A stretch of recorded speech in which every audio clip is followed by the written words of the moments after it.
Yes. Good evening all అండి. హ్మ్. నేను మూర్తి విష్ణు అకాడమీ డైరెక్టర్. మీకు తెలుసు ప్రతిరోజు మనము మొన్న గ్రూప్ 2 మొన్న గ్రూప్ 2 ఫలితాల్లో విజేతలతో మాట్లాడుతున్నాము. వాళ్ళ తాలూకు ఎక్స్‌పీరియన్సెస్ నుండి మనం నేర్చుకుంటున్నాము. ఫస్ట్ రోజు కొర్రపాటి సురేష్ తను డిప్యూటీ తహసీల్దార్ తను మాట్లాడారు. Next day Munakala Ganapati deputy తహసీల్దార్ మాట్లాడారు. నిన్న మన్నెం వేణు సబ్ రిజిస్ట్రార్ తను మాట్లాడారు. ఈరోజు బలరాం నాయుడు తను 232 మార్క్స్ సాధించడం జరిగింది. జోన్ 1లో సబ్ రిజిస్ట్రార్ రావడం జరిగింది. యాక్చువల్లీ గ్రూప్ 2లో అందరూ ఫస్ట్ ఆప్షన్ పెడతారు సబ్ రిజిస్ట్రార్. కొద్దిమందికే వస్తుంది. చాలా మెరిట్లో ఉంటే, ఆ జోన్లో మెరిట్లో ఉంటే వాళ్ళ క్యాస్ట్లో కానీ, విమెన్ అయితే విమెన్ టాపర్ గాను, స్టేట్ టాపర్ గాను, జోన్ టాపర్ గాను ఉంటేనే సబ్ రిజిస్ట్రార్ పోస్ట్ వస్తుంది. విమెన్ అయితే విమెన్ టాపరు, ఒక బీసీబీ అయితే బీసీబీ టాపరు, బీసీఏ అంటే బీసీఏ టాపర్, ఆ జోన్ టాపర్గా ఉంటేనే వచ్చేందుకు అవకాశం ఉంటుంది. ఎందుకంటే ఒక పోస్టే ఇంచుమించుగా ఒక క్యాస్ట్కి ఉండేందుకు అవకాశం ఉంటుంది. ఓసీ అయితే ఓసీకి ఒకటి ఉండేందుకు అవకాశం ఉంటుంది. సో గ్రూప్ 2లో తన ప్రయాణాన్ని మనం పరిశీలించాలి. అందరూ నార్మల్గా నేను అబ్జర్వ్ చేసింది అందరూ కూడా అగ్రికల్చర్ ఫ్యామిలీ బ్యాక్గ్రౌండ్ లేదా మిడిల్ క్లాస్ బ్యాక్గ్రౌండ్ నుంచి రావడం. వాళ్ళు ఇయర్స్ టుగెదర్ 1, 2, 3 ఇయర్స్ 4 ఇయర్స్ దాని మీద ఎఫర్ట్ పెట్టడం. ఎక్కడైతే వాళ్ళకి సబ్జెక్ట్స్ వీక్గా ఉందో దానికి సంబంధించి కోచింగ్ తీసుకోవడం, లేదా ఓన్గా ప్రిపేర్ అవ్వడం, బుక్స్తో కుస్తీ పడడం, ఇయర్స్ టుగెదర్ కుస్తీ పడడం, ఏదో ఒక రకంగా ఆ సబ్జెక్ట్ మీద పట్టు తెచ్చుకోవడం, లాస్ట్ వరకు మధ్యలో క్విట్ వెళ్ళిపోకుండా చివరి వరకు నిలబడడం.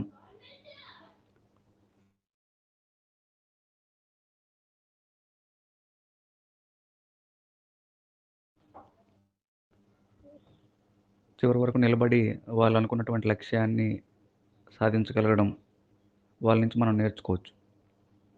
చాలామంది మనం ప్రాబ్లమ్స్ రాగానే క్విట్ అయిపోతాం. ప్రాబ్లమ్స్ ఉన్నాయని చెప్తాం. వాళ్ళకి ప్రాబ్లమ్స్ ఉంటాయి. గెలిచినటువంటి వాళ్ళు కూడా ప్రాబ్లమ్స్ ఉంటాయి. వాటిని మనలాగే ఉంటాయి వాళ్ళ ప్రాబ్లమ్స్. అందరికీ ప్రాబ్లమ్స్ కామన్గా ఉంటాయి. అటు తిప్పి ఇటు తిప్పి అవే. కానీ వాళ్ళన్నిటిని ఎదుర్కొని చివరి వరకు నిలబడి గెలవడం, మనం వాళ్ళని చూసి ఆశ్చర్యపోవడం, అల్టిమేట్గా వాళ్ళ లక్ష్యాన్ని వాళ్ళు సాధించుకొని 10 మందికి స్ఫూర్తిదాయకంగా నిలవడం మనం గమనిస్తున్నాం. నెక్స్ట్ రాబోయే క్యాలెండర్ ఉంది, జాబ్ క్యాలెండర్ ఉంది, లేదా నెలకు ఎలక్షన్స్ 2028 ఎలక్షన్స్ ఉంటాయి. ఈ ఇయర్లో నోటిఫికేషన్స్ ఉంటాయి. కాబట్టి ఆ నోటిఫికేషన్స్లో తిరిగి ఇలాంటి వైఫల్యం మనం చవి చూడకుండా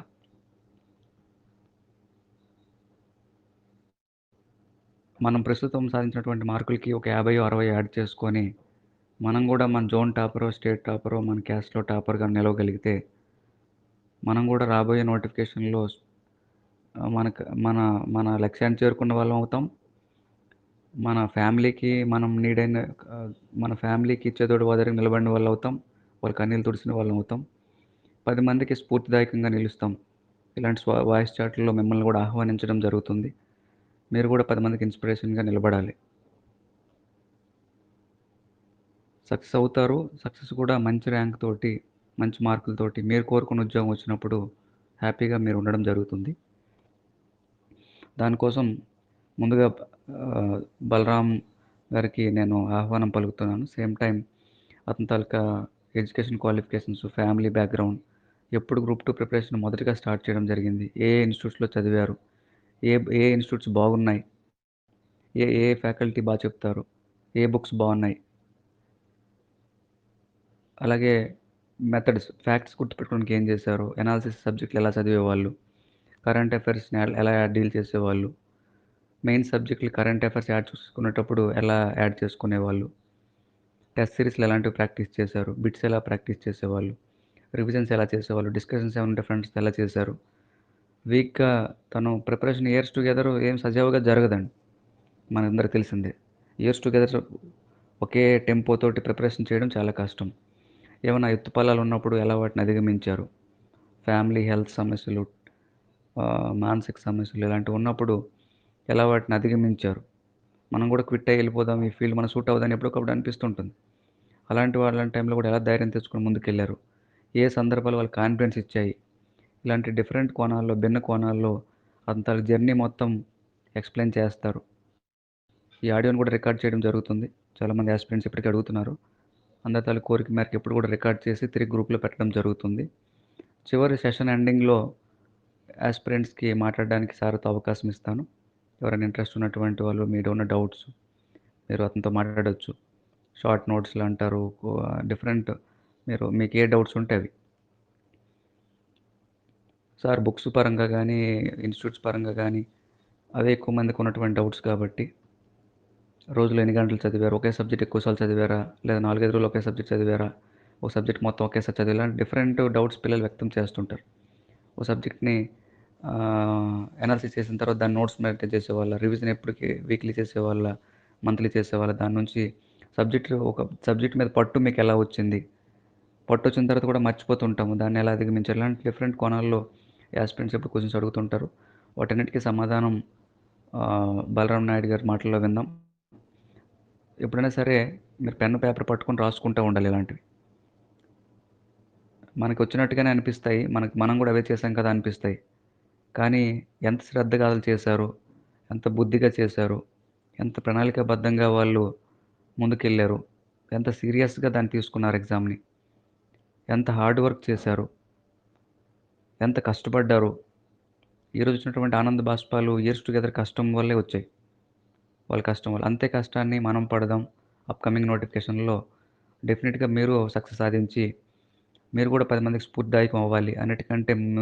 అన్నిటికంటే మించి మీ ఫ్యామిలీకి మీరు పిల్లర్‌గా నిలబడాలి. నిలబడాలంటే ఇలాంటి సక్సెస్ వస్తేనే మీరు మెయిన్ పిల్లర్‌గా మీ ఫ్యామిలీకి నిలబడి ముందుండి నడిపించినటువంటి వాళ్ళవుతారు కాబట్టి, ప్రతి పాయింట్‌ని సీరియస్‌గా తీసుకొని నోట్స్‌లా మెయింటైన్ చేసుకొని, దాన్ని మనం డైజెస్ట్ చేసుకొని, మన ప్రిపరేషన్‌లో దాన్ని అన్వయించుకొని సక్సెస్ సాధించాలి.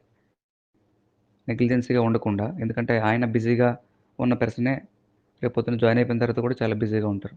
ఇప్పుడు మాకులాంటి వాళ్ళు కూడా కొంత బిజీ షెడ్యూల్‌లో ఉన్నటువంటి వాళ్ళమే. యాస్పిరెంట్స్‌కి ఉపయోగపడతది అని చెప్పినటువంటి ఆడియో క్లాసెస్ లేదా తను పిలవగానే వచ్చారు వాయిస్ చాట్‌కి చాలామంది యాస్పిరెంట్స్‌కి ఉపయోగపడుతదని చెప్పి. దాన్ని మనం పూర్తిగా వినియోగించుకోవాలి. ఎవరైతే పూర్తిగా వినియోగించుకుంటారో, ఉపయోగించుకుంటారో డెఫినిట్‌గా వాళ్ళు సక్సెస్ అవుతారు. ఎందుకంటే ఆ తప్పులు ఆళ్ళు చెయ్యరు. తప్పు చేయకుండా ఓకే. పలానా సారు బలరాం సార్ తను క్లాస్ చెప్పేటప్పుడు ఈ పాయింట్ చెప్పారు. అది నేను ఫాలో అవుతానని గుడ్డిగా ఫాలో అవ్వడమే. హార్డ్ వర్క్ చేయడమే. మనకి ఏవైతే ఒక 80, 90% మనకి అడాప్ట్ చేసుకునేవి ఉంటాయి. ఒక 10, 20% విజేతలు వాళ్ళు డిఫరెంట్ స్ట్రాటజీని అన్వయించుకున్నా 80-90% అందరి స్ట్రాటజీస్ బ్యాక్‌గ్రౌండ్‌లో ఒకటే ఉంటాయి. ఉదాహరణకు ఒక బుక్‌ని ఎక్కువ సార్లు చదవడం, టెస్ట్ సీరీస్‌లు బాగా రాయడం, అనాలిసిస్ బాగా చేయడం, ఫ్రీక్వెంట్ రివిజన్ చేయడం, రోజులో ఎక్కువ అవర్స్ కూర్చొని చదవగలగడం. ఒక 5-6 అవర్స్. ఎక్కువంటే 5-6-7 అవర్స్. దాన్ని కన్సిస్టెంట్‌గా చదవడం. ఇయర్స్ టుగెదర్ అదే ఫీల్డ్‌లో ఉండడం. వదిలేసి వెళ్ళిపోకుండా. ఇలాంటివన్నీ విజేతల దగ్గర చూస్తూ ఉంటాం. అయితే మనం కూడా అడాప్ట్ చేసుకోవాలి. ఇంకా తన ప్రిపరేషన్ భిన్న కోణాల్లో పరిశీలించి తను చెప్పాల్సిందిగా ఆహ్వానిస్తున్నాం. బలరాం సార్ వెల్కమ్ అండి వాయిస్ చాట్‌కి. మీరు మాట్లాడాల్సిందిగా కోరుతున్నాను sir. Thank you so much. Sir thank you sir. Sir ముందుగా అందరికీ గుడ్ ఈవినింగ్ అండి. ఒక యాస్పిరెంట్‌గా అంటే జర్నీ మొదలుపెట్టి గ్రూప్ 2 చదవాలనుకోని తర్వాత అంటే సారు ఛానల్ చూడడం గానీ, ఆయన ద్వారా చాలా విషయాలు తెలుసుకొని ఇప్పుడు ఆయన మాధ్యమంగా మీ అందరితో మాట్లాడడం కోసం నాకు అవకాశం కల్పించారు. ముందుగా విష్ణు సార్ చాలా థ్యాంక్ యూ సార్.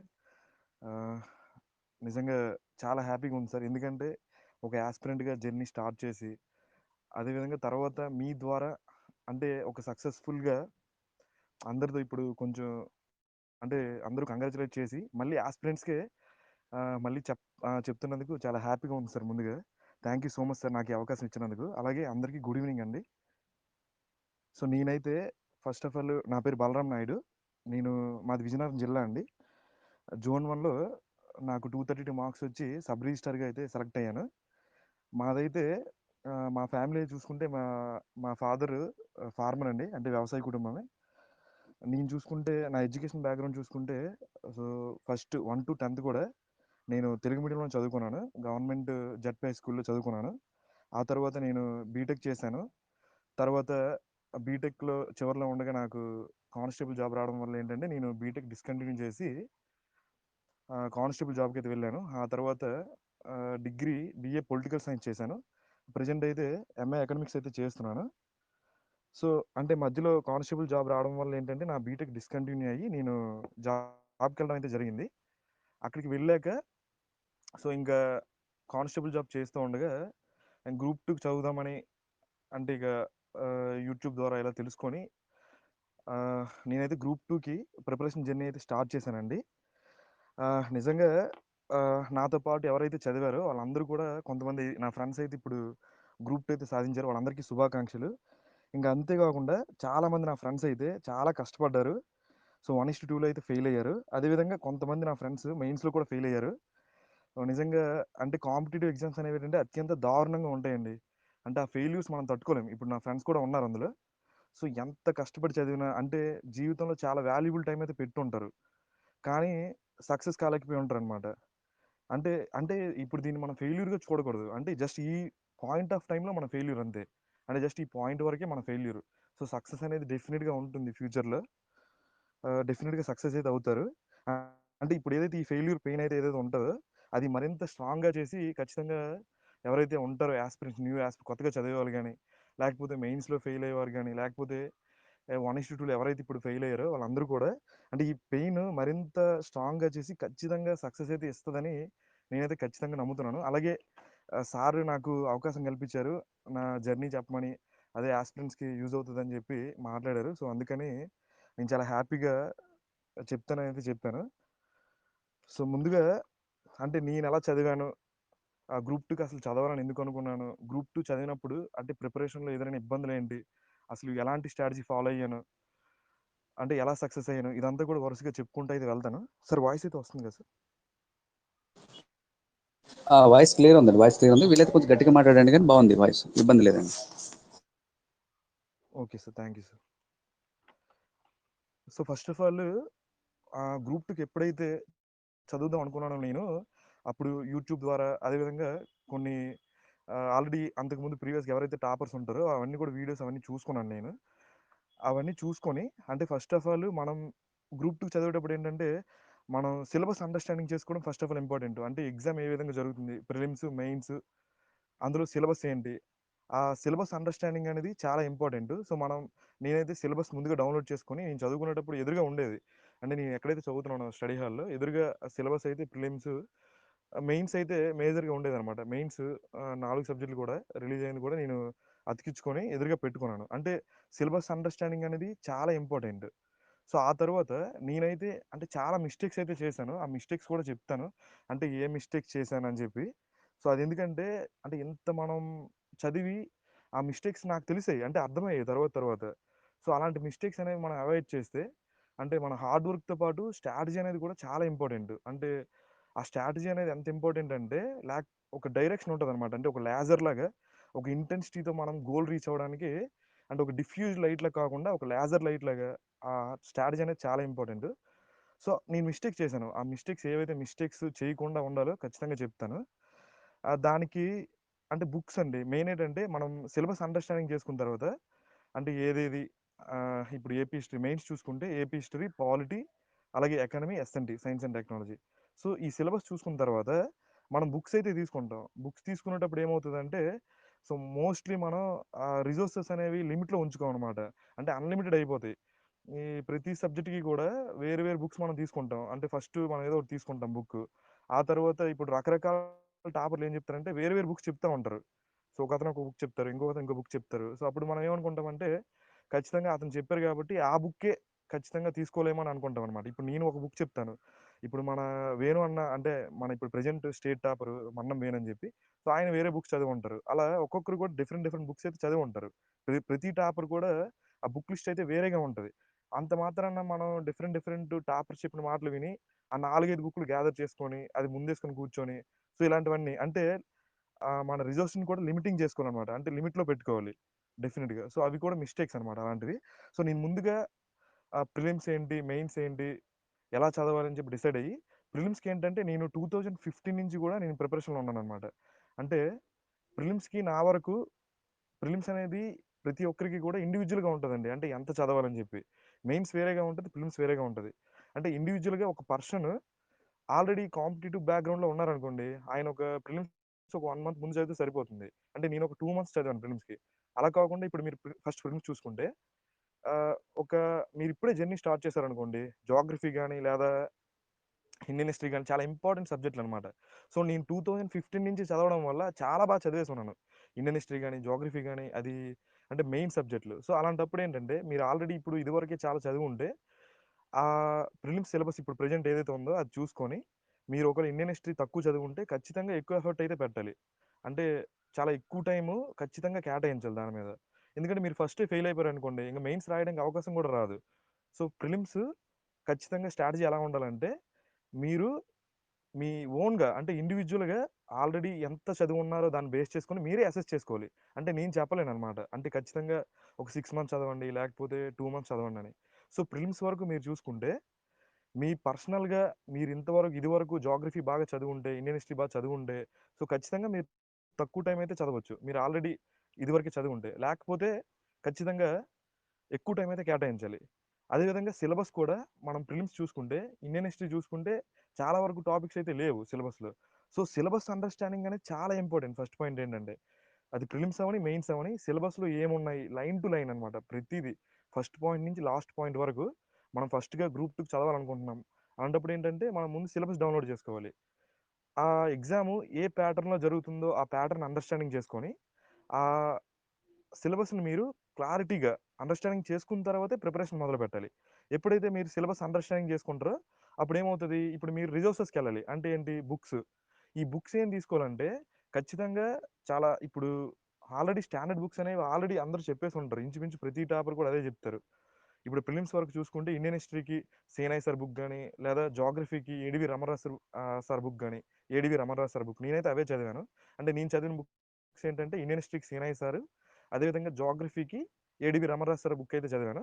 ఇంకా కరెంట్ అఫైర్స్ చూస్తుంటే నేను మంత్లీ సైన్ ఇండియా మ్యాగజైన్ అదేవిధంగా అమిగోస్ అదే కరెంట్ అఫైర్స్ కూడా ఎలా చెప్పాలో చెప్తాను తర్వాత. అదైతే ప్రిపేర్ అయ్యాను. తర్వాత అర్థమెటిక్ రీజనింగ్ నా దగ్గర ఆర్ఎస్ అగర్వాల్ బుక్ అయితే ఉండేది. నేను అదే ప్రిపేర్ అయ్యాను.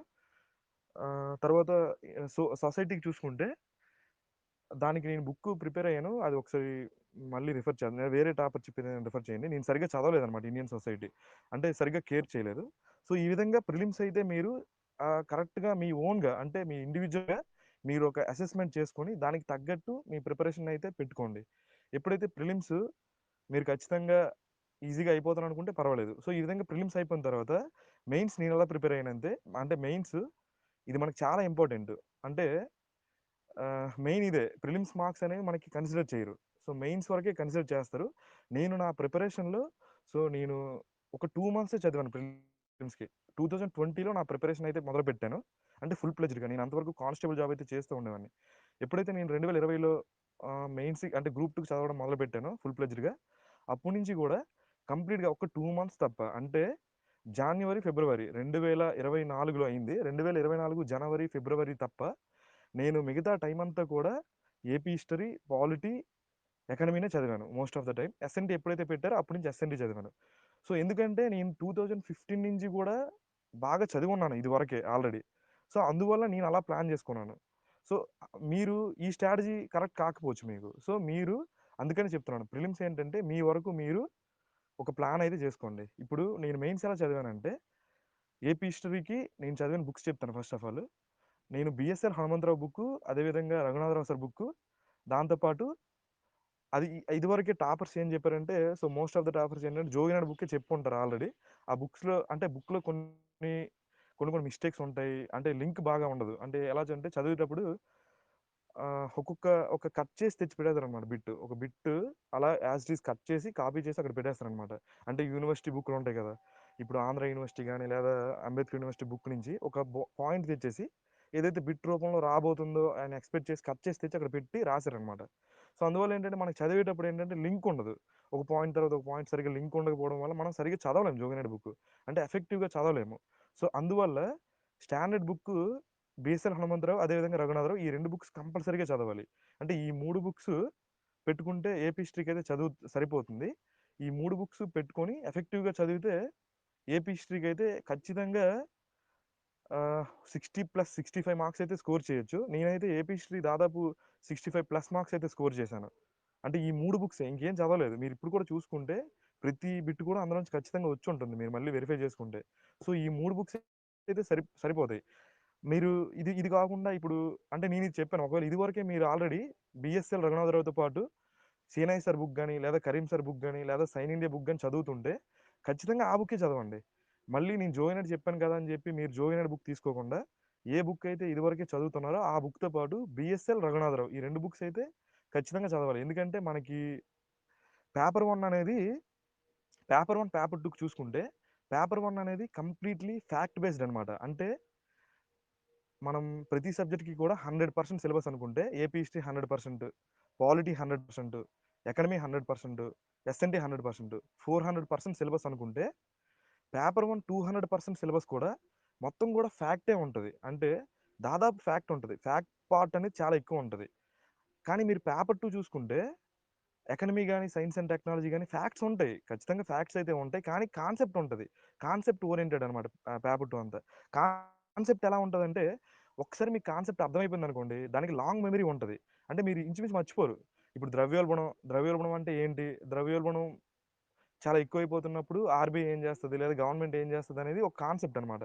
వన్స్ మీకు అర్థమైపోతే ఆర్‌బీఐ ఎలా వ్యవహరిస్తది? Repo rate తగ్గిస్తదా? పెంచుతదా? ఆ కాన్సెప్ట్ మీరే డిరైవ్ చేసుకోవచ్చు. సో, కాన్సెప్ట్ అనేది మీకు అర్థమైపోతే ఈజీగా డిరైవ్ చేసుకోవచ్చు మీరు ఎగ్జామ్ హాల్‌లో. బట్ ఫ్యాక్ట్ అనేది ఎలా ఉంటదంటే మర్చిపోతే మళ్ళీ మీరు చచ్చినా సరే మీరు ఆ టైంలో పెట్టలేరనమాట అది. ఒక ఫ్యాక్ట్ అనేది చాలా అంటే ఒక డెత్ వారెంట్ లాంటిదనమాట అది. అది మర్చిపోతే మరింక పెట్టలేరు ఇంక. ఇంక చచ్చిపోవడమే ఇంక మీరు. బట్ కాన్సెప్ట్ అనేది అలా కాదు. ఇప్పుడు ఫర్ ఎగ్జాంపుల్ ద్రవ్యోల్బణం ఇలా పెరుగుతుంది. ఆ టైంలో రెపో రేట్ తగ్గిస్తదా? లేదా పెంచుతదా? అనేది ఒక కాన్సెప్ట్ కాబట్టి మీరు ఆలోచించి డిరైవ్ చేసుకోవచ్చు. సో, అందువల్ల పేపర్ 1 అనేది completely fact based paper. Paper 2 చూసుకుంటే కంప్లీట్‌లీ ఫ్యాక్ట్ అంటే ఫ్యాక్ట్స్ ఉంటాయి. డెఫినిట్‌గా ఫ్యాక్ట్స్ అయితే ఉంటాయి. కానీ ఖచ్చితంగా కాన్సెప్ట్ అనేది చాలా ఎక్కువ పార్ట్ ఉంటది. ఇప్పుడు ఎన్విరాన్మెంట్‌లో గాని చూసుకుంటే చాలా వరకు కాన్సెప్ట్ ఉంటది. ఇప్పుడు ballistic missile science and technology చూసుకుంటే ఒక క్రూజ్ మిసైలో లేదా బాలిస్టిక్ మిసైలో వాటి యొక్క ఇదేంటనేది అవన్నీ కూడా చాలా వరకు కాన్సెప్ట్ ఉంటది. ఎకానమీలో కూడా ఇప్పుడు ఫిస్కల్ పాలిసీ గాని లేదా మానిటరీ పాలిసీ గాని, సో ఇన్‌ఫ్లేషన్ గాని, సో ఇవన్నీ కూడా కాన్సెప్ట్ బేస్డ్‌గా ఉంటది కాబట్టి మీరు అందుకే ఎందుకంటే పేపర్ 1 అనేది ఫ్యాక్ట్ కాబట్టి మీరు ఎగ్జామ్ నోటిఫికేషన్ పడే లోపల మీకు కంట్రోల్ చేయలేదనుకోండి, మీరింకా కంట్రోల్ చేయలేరు. అంటే నోటిఫికేషన్ పడిపోయిన తర్వాత పేపర్ 1 చదవలేరు. బట్ నోటిఫికేషన్ పడ్డాక కూడా ఎకానమీ అనేది చదవచ్చు. ఎందుకంటే ఆ కాన్సెప్ట్ అనేది అర్థం చేసుకోవచ్చు. సో, అందువల్ల పేపర్ 1 అనేది అంటే హార్ట్ అనమాట. మన ప్రిపరేషన్‌లో ఒక మేజర్ ఇంకా దాన్ని ఎలాగంటే హార్ట్ పని చేయకపోతే మనం చనిపోతాం కదా! అలా అనమాట. సో, పేపర్ 1 మీరు నోటిఫికేషన్ పడే లోపల కంట్రోల్ చేయలేదనుకోండి, అంటే మీరు ఎకానమీని పక్కన పెట్టినా పర్వాలేదిప్పుడు. బట్ పేపర్ 1ని పక్కన పెట్టి మీరు ప్రిపరేషన్ మీరు సాగుతుందంటే దాని అర్థం ఏంటంటే హార్ట్ పని చేయట్లేదని. సో, ఎందుకంటే ఆ ఫ్యాక్ట్ అనేది కంట్రోల్‌లో ఉండదు. ఒకవేళ నోటిఫికేషన్ పడిపోయిందనుకోండి, ఎందుకంటే నెగెటివ్ మార్క్స్‌తో ఉంటది కాబట్టి మీరు ఎగ్జామ్ రాసేటప్పుడు తెలుస్తుంటది. మీరు బుక్ అంతా చదివాం అనుకుంటారు. బట్ ఏంటంటే ఎగ్జామ్ రాసేటప్పుడు ఫ్యాక్ట్ కాబట్టి అది మిమ్మల్ని కిల్ చేస్తదనమాట. సో, ఫ్యాక్ట్ మనకి పాలిటీ అనేది కంప్లీట్‌గా ఎప్పుడో రాసేసారనమాట. సో, అదంతా కూడా ఫ్యాక్ట్. ఏపీ హిస్టరీ ఆల్రెడీ జరిగిపోయింది. ప్రతీది కూడా ఫ్యాక్ట్. ఎక్కడ కూడా కాన్సెప్ట్ ఉండదు. సో, పేపర్ 1 అనేది సో, నంబర్ ఆఫ్ అంటే రిగరస్‌గా అంటే చాలా రిగరస్ రివిజన్ ఉండాలనమాట. అంటే చదివాం అనుకుంటారు. ప్రతి ఒక్కరు కూడా చదువుతారు. బట్ ఏంటంటే ఆ రిగరస్ హార్డ్ ఇంక ఎంత హార్డ్ వర్క్ ఆ రివిజన్ అనేది లేకపోతే డెఫినిట్‌గా మీరు అటెంప్ట్ చేసినప్పుడు ఖచ్చితంగా ఫెయిల్ అయిపోతారు. ఇంత హార్డ్ వర్క్ చేసినా సరే ఇప్పటికి కూడా అసలు లైఫ్‌లో మర్చిపోలేని అంటే ఓకే. ఇప్పుడు ఒక సాచురేటెడ్ పోస్ట్ అయితే కొట్టాము. బట్ ఏదైనా ఆ ఎగ్జామ్ రాసేటప్పుడు చేసిన మిస్టేక్స్ అనేవి లైఫ్ లాంగ్ గుర్తుంటాయి. అంటే ఇంత హార్డ్ వర్క్ ఇంత ప్రాక్టీస్ చేసాక కూడా అంటే ఓకే. ఇప్పుడు 244 ఇప్పుడు మన్నం వీరన్న కూడా ఖచ్చితంగా మిస్టేక్ చేసుంటాడు ఆయన పేపర్‌లో ఒక 4, 5 డెఫినిట్‌గా. సో, నేను కూడా అలానే చేశాను. మర్చిపోలేని మిస్టేక్స్ చేశాను. అంటే ఎందుకంటే ఆ ఫ్యాక్ట్ గాబట్టి మనం అటెంప్ట్ చేసినప్పుడు ఖచ్చితంగా మిస్టేక్ చేసుంటారు. ఇంకా కొంచెం ఫెయిల్ అయిపోయినోళ్ళు ఇప్పుడు వాళ్ళందరూ కూడా ఇంకా మర్చిపోలేని మిస్టేక్ చేసుంటారు వాళ్ళైతే. నేనైతే పర్వాలేదు. సో, అది లేకుండా ఉండాలంటే ఫ్యాక్ట్‌ని ఎలా చదవాలి? దాన్ని ఖచ్చితంగా మనం గుర్తుపెట్టుకోవాలి. సో, రివిజన్ జేయాలి. దానికేదైనా కోడ్ వర్డ్ గాని, లేదా మెమరీ టెక్నిక్ గాని, నేను ఇదివరకే చెప్పున్నాను. సో, డెఫినిట్‌గా కోడ్ వర్డ్స్, మెమరీ టెక్నిక్స్, ఆ బుక్‌ని మనం ఎలా చదవాలి? సో, ఇవన్నీ కూడా చాలా ఇంపార్టెంట్. అందుకని పేపర్ 1 ఏపీ హిస్టరీ, పాలిటీ చూసుకుంటే పాలిటీకి అయితే నేను ప్రభాకర్ రెడ్డి అదేవిధంగా లక్ష్మీకాంత్ సార్ బుక్ అయితే చదివాను. ఏపీ హిస్టరీకి చూసుకుంటే బిఎస్ఎల్, రఘునాథరావు అదేవిధంగా జోగినాయుడు.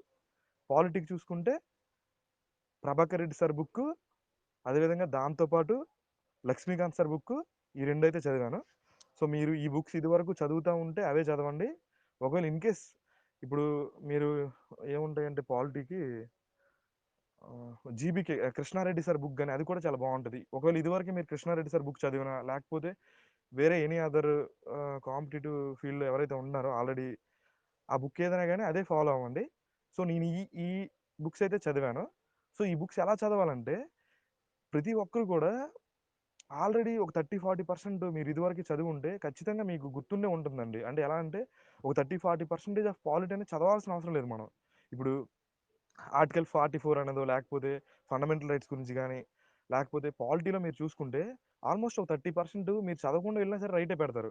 సో మీరు చదివేటప్పుడు మీరు బుక్ ఎఫెక్టివ్గా చదవాలంటే ఖచ్చితంగా ఆ 30-40% బుక్ మ్యాటర్ అనేది మీరు మళ్ళీ మళ్ళీ చదవకూడదు. ఎందుకంటే మీరు చదువుకుంటూ వెళ్ళేటప్పుడు ఆ మీకు వచ్చిన పాయింటే చదువుకొని మళ్ళీ వెళ్ళారనుకోండి మీ బ్రెయిన్ షార్ప్నెస్ అనేది పోతుందనమాట. అంటే మనం చదివేటప్పుడు ఒక 20-25 మినిట్స్ చదివామనుకోండి మీకు వచ్చిన పాయింటే మళ్ళీ చదువుకుంటూ వెళ్ళారనుకోండి మీకు ఆ రాని పాయింట్ అనేది మీకు మీ మైండ్లో పడదనమాట, స్ట్రైక్ అవ్వదు. సో మీరేం చేయాలంటే మీకు ఏదైతే ఏపీ హిస్టరీలో కానీ ఇప్పుడు ఉంది మత్స్యపురాణం ఎవరి కాలంలో రాయబడిందంటే యజ్ఞశ్రీ అని చెప్పి ఎగ్జామ్ వరకు చదవకపోయినా సరే మనం పెడతాం, రైటే పెడతాం ఇదివరకు చదివి ఉంటే. అంటే అంత మాత్రాన పూర్తిగా చదవద్దని కాదు. సో ఎగ్జామ్కి వెళ్ళే ముందు ఖచ్చితంగా 100% ఆఫ్ బుక్ చదవాలి. బట్ మనం ఎందుకంటే లాంగ్ టైం ప్రిపరేషన్ కాబట్టి మీరు ఆ 30-40% ఆఫ్ మ్యాటర్ అనేది ఖచ్చితంగా తెలివిగా సెపరేట్ చేసుకోవాలి. అంటే ఇప్పుడు నా బుక్ నేను ఎలా చేసుకున్నానంటే అందరూ కూడా ఇంపార్టెంట్ అంటే ఇప్పుడు మత్స్యపురాణం, యజ్ఞశ్రీ అనేది హైలైట్ చేసుకుంటారు. నేనేం చేశానంటే ఇప్పుడు గౌతమిపుత్ర శాతకర్ణి ఆయన బిరుదులు ఉంటాయి. అసలు ఆయన బిరుదులు అవన్నీ కూడా నేను హైలైట్ చేసుకోలేదు. ఎందుకంటే అవి ఎలాగో గుర్తుంటాయి. సో నేను ఆ 60-70% ఆఫ్ బుక్ నా బుక్ చూస్తే చాలా అంటే చాలా బాగుంటుంది. ఆ 60-70% ఆఫ్ మ్యాటర్ నేను కంటిన్యూస్గా చదివాను.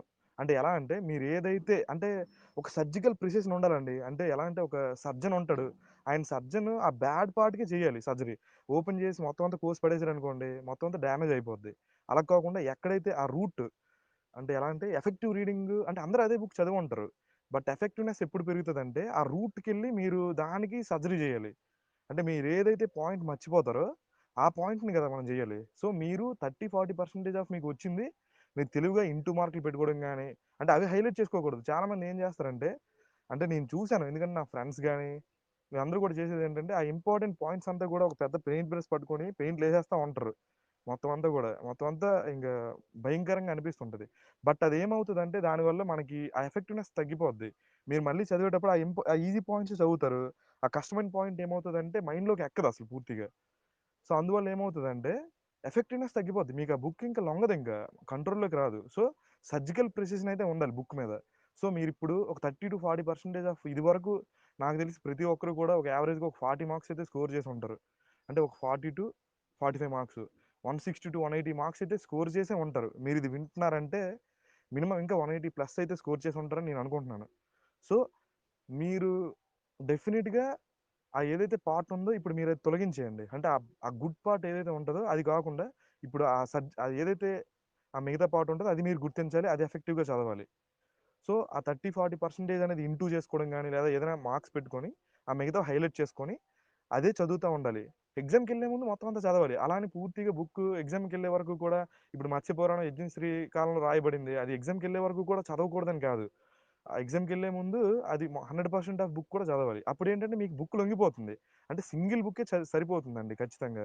ప్రతి టాపర్ కూడా చూడండి 2, 3 బుక్స్ ఉంటాయి అతని దగ్గర. బట్ అతనేంటంటే ఆ సింగిల్ బుక్‌ని కూడా బ్యూటిఫుల్‌గా తయారు చేసుకొని ఉంటాడు. అంటే ఇప్పుడు నేను నా అంటే ప్రతి బుక్ కూడా ఎంత బ్యూటిఫుల్‌గా తయారైపోయి ఉందంటే, అంటే అది చెప్పలేను. ఆ బుక్కు ఎంత ఎక్స్‌ట్రా మ్యాటర్ నేను యాడ్ చేసుకున్నాను. అంటే రకరకాల టెస్ట్ సీరీస్‌లు గాని, లేకపోతే నేనెక్కడైనా ఏదైనా పాయింట్ వేరే బుక్‌లో చూసాననుకోండి, ఆ బుక్ అదంతా కూడా వేరే బుక్‌కెళ్ళిపోకూడదు. సరే ఈ బుక్‌లో ఇదుంది. అరే! ఈ ఎగ్జామ్‌లో పెట్టాడు. ఏదో ఒక బిట్ రాలేదు.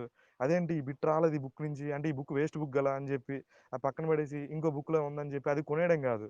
సో, మీరు ఆ సింగిల్ బుక్‌నే ఒక బ్యూటిఫుల్‌గా తయారు జేసుకోవాలి. అసలు చాలా ఈజీ అండి. 4 బుక్‌లు మీ ముందు పెట్టుకొని, ఆ 4 బుక్‌లు గూడా ఎఫెక్టివ్‌గా చదివితే చాలు. ఆ బుక్ ఎఫెక్టివ్‌నెస్ అనేది ఇంపార్టెంటు.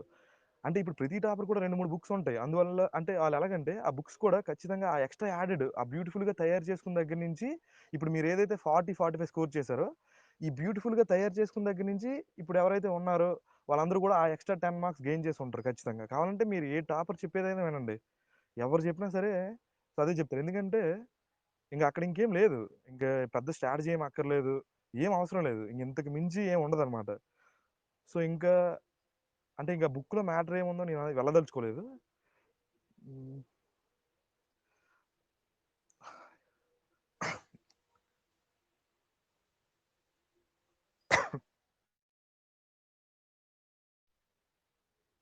సార్ వాయిస్ అంతా క్లియర్‌గా ఉందా సార్?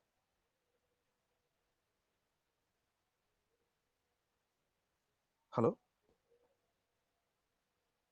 సార్ వాయిస్ క్లియర్‌గా ఉందా? ఓకే.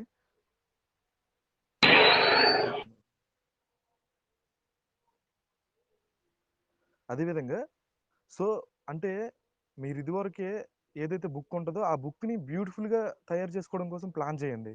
అంటే ఆ ఎక్స్‌ట్రా యాడెడ్ 10 మార్క్స్ అనేవి ప్రతి టాపర్‌కి కూడా ఇలాగే వచ్చుంటాయి ఖచ్చితంగా. ఆ బ్యూటిఫుల్‌గా తయారు చేసుకున్న దగ్గర నుంచి, ఆ బుక్ ఎంత ఎఫెక్ట్ అంటే ఆళ్ళకి లొంగిపోయి ఉంటది ఆ బుక్కు. ఎందుకంటే ఇదే రీజన్.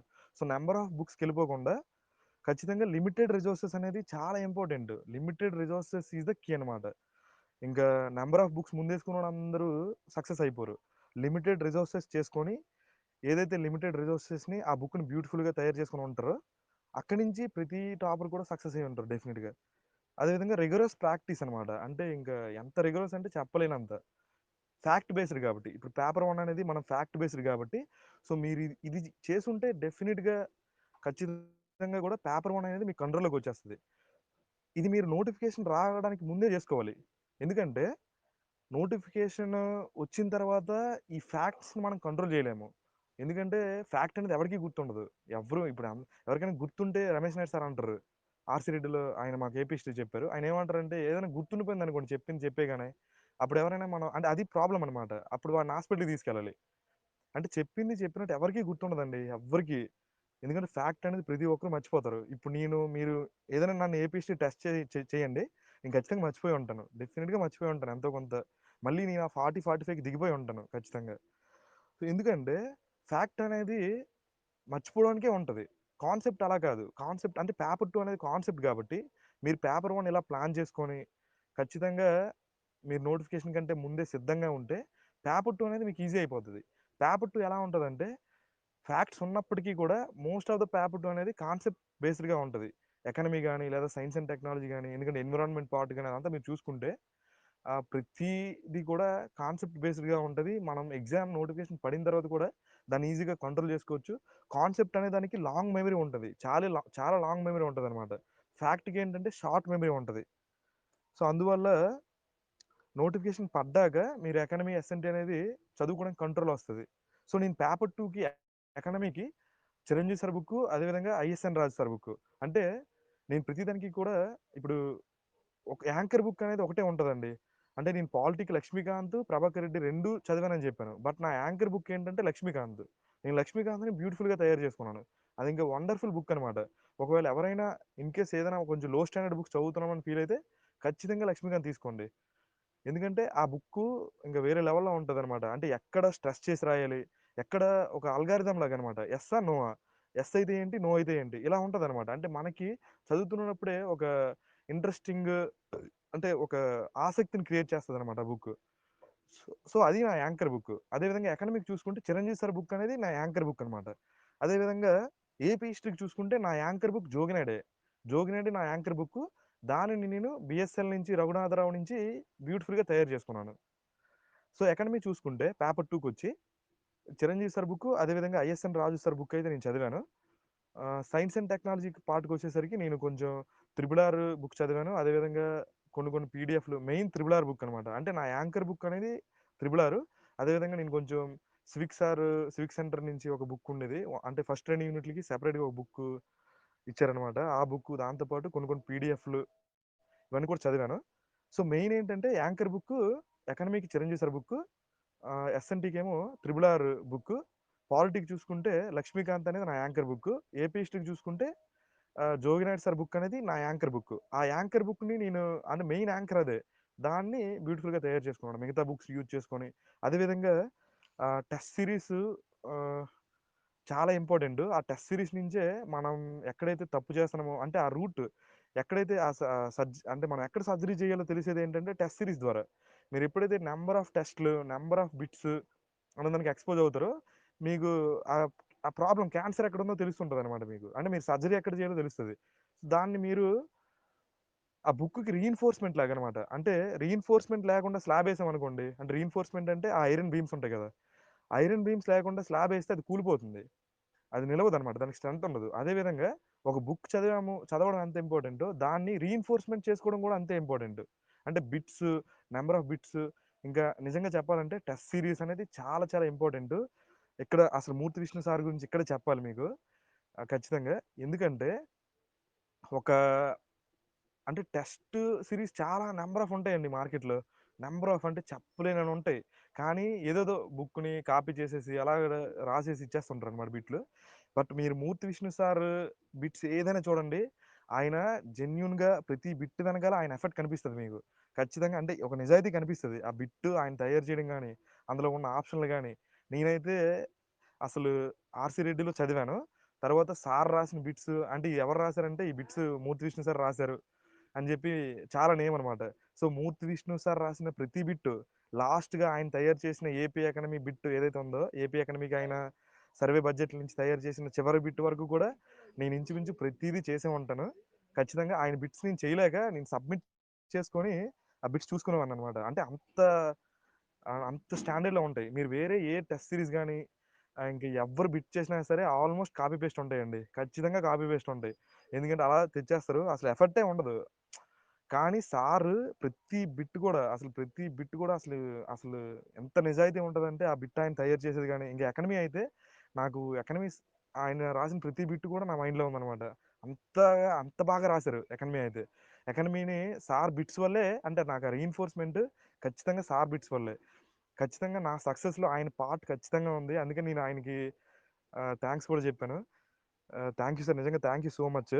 అంటే ప్రతి ఒక్కరికి కూడా చెప్పండి. ఖచ్చితంగా 'మూర్తి విష్ణు' సార్ ఏదైతే బిట్ ఖచ్చితంగా రాసుంటారో, అది ప్రతి బిట్ కూడా ప్రతి యాస్పిరెంట్ కూడా ఖచ్చితంగా ఆ బిట్ చూడాలని నేనైతే కోరుకుంటాను. అది అంత ఎఫెక్టివ్‌గా ఉంటది. మిగతా అన్ని జెన్యూన్‌గా చెప్తున్నాను. మిగతా ప్రతి నేను చాలా టెస్ట్ సీరీస్‌లు రాసాను. సో, ప్రతి టెస్ట్ సీరీస్ కూడా ఏదో కమర్షియల్ పర్పస్‌లో ఏంటంటే ఇప్పుడు నేను కూడా రాసేస్తాను కమర్షియల్‌గా పెట్టాలంటే. బట్ అలా ఉండదు. ఆ జెన్యూన్ ఎఫర్ట్ డెఫినిట్‌గా కనిపిస్తది. అందుకని thank you so much sir. అదేవిధంగా ప్రతి ఒక్కరు కూడా అది యూజ్ చేసుకోండి. ఆయన రాసిన ప్రతి బిట్, ప్రతి టెస్ట్ సీరీస్ ఇంకా ఆయన ఏపీ ఎకనామిక్ కూడా చాలా రాశారు. బట్ దురదృష్టవశాత్తు పేపర్ అలా రాలేదు. ఆయన సర్వే గాని, బడ్జెట్ గాని నాకు చాలా బాగా యూజ్ అయ్యాయన్నమాట. సో, ప్రతి ఒక్కరు కూడా బిట్స్, టెస్ట్ సీరీస్ అనేది రీఇన్ఫోర్స్‌మెంట్ అండి. ఎందుకంటే మీరు ఎక్కడ వీక్‌గా ఉన్నారు, అసలు మీ సబ్జెక్టు అంటే మీ మైండ్‌లో గుర్తుపెట్టుకోవడానికి ఆ రీఇన్ఫోర్స్‌మెంట్ లాంటివన్నమాట. సో, ఖచ్చితంగా ప్రతి ఒక్కరు బుక్స్ చదవడమే కాదు, ఖచ్చితంగా టెస్ట్ సీరీస్ గాని, ఆ బిట్స్ అనేవి ప్రాక్టీస్ చేయండి. సో, డెఫినిట్‌గా ఇంకా ఇంకా సారీ.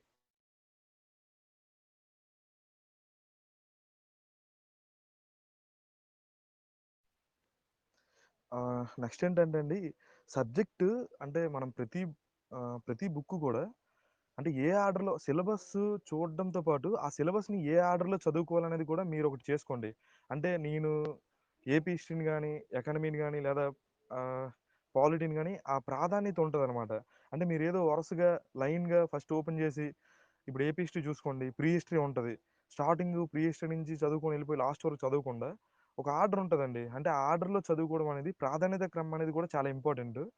అందులోను అన్నిటికంటే ముఖ్యంగా ఎకానమీకైతే చాలా ఇంపార్టెంట్ అనమాట. అంటే ఆ ప్రాధాన్యత క్రమం లేక ఎకానమీ అనేది చాలా చాలా భయపడతారు అందరూ. అంటే ఏ ఆర్డర్‌లో చదవాలనేది చాలా ఇంపార్టెంట్. మీరు నేను ఎకానమీ నా ప్రాధాన్యత క్రమం అయితే నేను చెప్తాను. సో, కొంచెం అంటే నేను ఆల్రెడీ ఇదివరకు చెప్పున్నాను. సో, ఎకానమీకైతే ఆ ప్రాధాన్యత క్రమం లేకుండా చదివితే ఎకానమీ అనేది ఇంకా ఎలా ఉంటదంటే, అసలు ఏం చదివామో కూడా తెలీదు. ఇది చదివేసరికి అది మర్చిపోతాం. ఎందుకంటే అక్కడ ఫ్యాక్ట్‌ని, ఆ కాన్సెప్ట్‌ని సెపరేట్ చేసుకోవాలి. ఫ్యాక్ట్ ఏది? కాన్సెప్ట్ ఏది? ఒకసారి మీకు కాన్సెప్ట్ అర్థమైపోయిందనుకోండి, అది ఇంక మర్చిపోరు మీరు. అలాంటప్పుడు మీరు తర్వాత ఫ్యాక్ట్ చదువుకున్నారనుకోండి, ఫ్యాక్ట్స్ అన్నీ కూడా ఈజీగా గుర్తుంటాయి. ఇది ఎలా అంటే నేను ఎకానమీని ఏబిసి అని 3 పార్ట్లుగా డివైడ్ చేసుకున్నాను. ఏ పార్ట్‌లో మనీ, మనీకి సంబంధించి మనీ వచ్చింది కాబట్టి మనీ వల్ల ఇన్ఫ్లేషన్ వచ్చి ఉంటది. మనీకి డిమాండ్ రావడం వల్ల ద్రవ్యోల్బణం వచ్చి ఉంటది. ద్రవ్యోల్బణం వచ్చింది కాబట్టి ద్రవ్యోల్బణాన్ని అది కొంత మేరకే మనకి మన ఆర్థిక వ్యవస్థకి ద్రవ్యోల్బణం ఎంత మేరకు ఉపయోగపడుతుందో ఆ మేర ఉండేలా కంట్రోల్ చేయాలి. ఈ కంట్రోల్ చేసే వ్యవస్థలు 2. అదేంటంటే ఆర్‌బీఐ అదేవిధంగా గవర్నమెంట్. ఆర్‌బీఐ చేసేది ఫిస్కల్ పాలిసీ. అదే గవర్నమెంట్ చేస్తే ఆర్‌బీఐ చేసేది మానిటరీ పాలిసీ. గవర్నమెంట్ చేస్తే ఫిస్కల్ పాలిసీ అంటారు. సారీ. సో దీంతో పాటు ఫారెన్ ట్రేడ్ కూడా ఇక్కడే చదువుకోవాలి. ద్రవ్యోల్బణంకి కొంచెం రిలేటెడ్‌గా ఉంటుంది కాబట్టి. సో నేనేం చేశానంటే ఇది కాన్సెప్ట్ ఇదంతా కూడా. అంటే మనీ అనేది పుట్టింది ఎలానో. అది కమోడిటీ టు కమోడిటీ. సో అది తర్వాత సక్సెస్ అవ్వకపోవడం వల్ల కొన్ని అంటే కొంచెం నెగెటివ్స్ ఉండడం వల్ల అది అలా అలా ఎవల్యూషన్ అవుతూ వచ్చి మనీ అనేది వచ్చింది. సో ఆ మనీ అనేది వచ్చిన తర్వాత ఇన్ఫ్లేషన్ వచ్చింది. ఇన్ఫ్లేషన్ రావడం వల్ల ఆర్థిక వ్యవస్థ డెవలప్ అవ్వాలంటే ఏ మేర ఉండాలో ఆ మేర ఉండాలన్నమాట. సో దాన్ని కంట్రోల్ చేసేవి 2. ఆర్‌బీఐ అదేవిధంగా గవర్నమెంట్. అంటే మానిటరీ పాలిసీ, ఫిస్కల్ పాలిసీ. దీంతో పాటు ద్రవ్యోల్బణానికి సంబంధించిందే ఫారిన్ ట్రేడ్. అంటే ఇప్పుడు రూపాయి, డాలర్ ఎక్స్‌చేంజ్ రేట్ అంటారు కదా! సో ఇది. ఇదంతా కూడా కాన్సెప్ట్. మీరు చూడండి. ఈ కాన్సెప్ట్ పార్ట్ అంతా చదవండి. ఇంకా ఎకానమీలో ఏముండదు. ఈ కాన్సెప్ట్ సెపరేట్ చేసుకొని మీరు మర్చిపోరు కూడా. లైఫ్‌లో మర్చిపోరు. మనీని గాని, ఇన్ఫ్లేషన్ గాని, మానిటరీ పాలిసీ గాని, ఫిస్కల్ పాలిసీ గాని, ఫారిన్ ట్రేడ్ గాని లైఫ్‌లో మర్చిపోరనమాట. ఒక్కసారి మీకు కాన్సెప్ట్ అర్థమైతే. సో ఇదంతా కూడా కాన్సెప్ట్ పార్ట్. అదే విధంగా ఇక్కడ ఫ్యాక్ట్ ఉంటది. ఫ్యాక్ట్స్ కూడా ఏముంటాయి? ఇప్పుడు ఏపీ ఎకానమీ అంతా కూడా అంటే 4, 5 ఉంటాయి. 1, 2, 3, 4, 5 సిలబస్‌లో మనకి యూనిట్ కింద ఇచ్చుంటారు. 4, 5 అనేవి ఏపీ ఎకానమీ. అదంతా కూడా సి పార్ట్. నేనంతా కూడా వెనక్కి వదిలేసాననమాట. తర్వాత అంటే సర్వే బడ్జెట్ వచ్చినప్పుడు చదువుకుందాం అని చెప్పి. ఏ పార్ట్‌లో కాన్సెప్ట్ చదువుకున్నాను. ముందు ఈ కాన్సెప్ట్ ఎలా అయినా సరే నేర్చుకోవాలని చెప్పి, ఇది కాన్సెప్ట్ అని చెప్పి నేను ఐడెంటిఫై చేసి, ఆ కాన్సెప్ట్ అంతా కూడా చదివేశాను. కాన్సెప్ట్ చదివాక ఇప్పుడు ఫ్యాక్ట్ ఉంటది. ఇప్పుడు అగ్రికల్చర్ చూసుకోండి. అగ్రికల్చర్ అంతా కూడా ఫ్యాక్ట్. ఎలా అంటే అగ్రికల్చర్ 1950 కంటే ముందు ఎలా ఉండేది? అంటే బ్రిటిషోళ్ళ టైంలో ఎలా ఉండేది? బ్రిటిష్ మనకి ఇండిపెండెన్స్ ఇచ్చే టైంలో అగ్రికల్చర్ ఎలా ఉండేది? అప్పుడున్న ప్రాబ్లమ్స్ ఏంటి? ఆ ప్రాబ్లమ్స్‌ని అంటే ప్రాబ్లమ్స్ చాలా ఉంటాయి. నీటిపారుదల ఉండదు, ఎరువులు ఉండవు, సరైన విత్తనాలు ఉండవు. నెక్స్ట్ ఇంకా చూసుకుంటే ఇవన్నీ కూడా అంటే అక్కడున్న ప్రాబ్లమ్స్. ఒక ల్యాండ్ రిఫార్మ్స్ అయ్యి ఉండవు. సో, దానికి గవర్నమెంట్ ఏం చేసింది? అవన్నీ కూడా మనం నీటిపారుదల ఎలా కల్పించింది? నెక్స్ట్ ఈ హరిత విప్లవం గాని ఇవన్నీ కూడా ఆటికి సొల్యూషన్స్. సో, ఇదంతా కూడా ఫ్యాక్ట్ అండి. సో, కంప్లీట్‌లీ ఫ్యాక్ట్ ఉంటది. ఆ ఫ్యాక్ట్ అంతా కూడా చదువుకొని ఇప్పుడు ప్రెజెంట్ సర్వేలో గవర్నమెంట్ ఏం చేసిందో చెప్తారు. బడ్జెట్‌లో ఫ్యూచర్‌లో 1 ఇయర్ అగ్రికల్చర్‌కి ఏం చేస్తామో చెప్తారు. సో, అది చదువుకుంటారు. ఇదే విధంగా ఇండస్ట్రీస్ కూడా సేమ్ అంతే. 1950 కంటే ముందు అసలు యాక్చువల్లీ బ్రిటిషోడు రాకముందు ఇండస్ట్రీస్ చాలా బాగుండేవి. తర్వాత బ్రిటిష్ టైమ్‌లో చాలా బాలేవన్నమాట స్వదేశీయి. తర్వాత బ్రిటిషోళ్ళు ఉన్నప్పుడు ఎలా ఉండేది? సో, మన ఆర్థిక వ్యవస్థను ఎలా ముందుకు ఎళ్ళాలనుకున్నారు? అప్పుడు అంటే ఎవరు ఆర్థిక వ్యవస్థలో ఉంటారు కదా! ఎకనామిస్ట్‌లు. ఎలా ఇన్‌ఫ్లుయెన్స్ అయ్యారు? మనోళ్ళు ఎలా ఉంటే బావుందని చెప్పి ప్లాన్స్ ఇచ్చారు. మనంతా కూడా ప్లానింగు అదే విధంగా సామ్యవాద తరహా ఆర్థిక వ్యవస్థ అనమాట. అదంతా కూడా 1990 వరకు 91 వరకు ఉంటుంది. సో, అదంతా కూడా ఆ ఫ్యాక్ట్ అంతా చదువుకోవాలి. 1991 తర్వాత ఇప్పటి వరకు ఎలా అయింది? ఇదంతా కూడా ఫ్యాక్ట్. సో, ఆ టైంలో ప్రైవేటైజేషన్ రావడం అంటే 1991 కంటే ముందే వస్తాయి. ప్రైవేటైజేషన్, డిజిన్వెస్ట్‌మెంట్ ఇవన్నీ కూడా. ఇందిరాగాంధీ, రాజీవ్ గాంధీ కొంచెం ముందే స్టార్ట్ చేస్తారు. 1980 ఆ డికేడ్‌లోనే. తర్వాత 1991లో ఆ సామ్యవాద తరహా కాస్త ఎల్‌పీజీ కింద మారుతదనమాట తర్వాత. సో, ఇదంతా కూడా ఫ్యాక్ట్ బేస్డ్.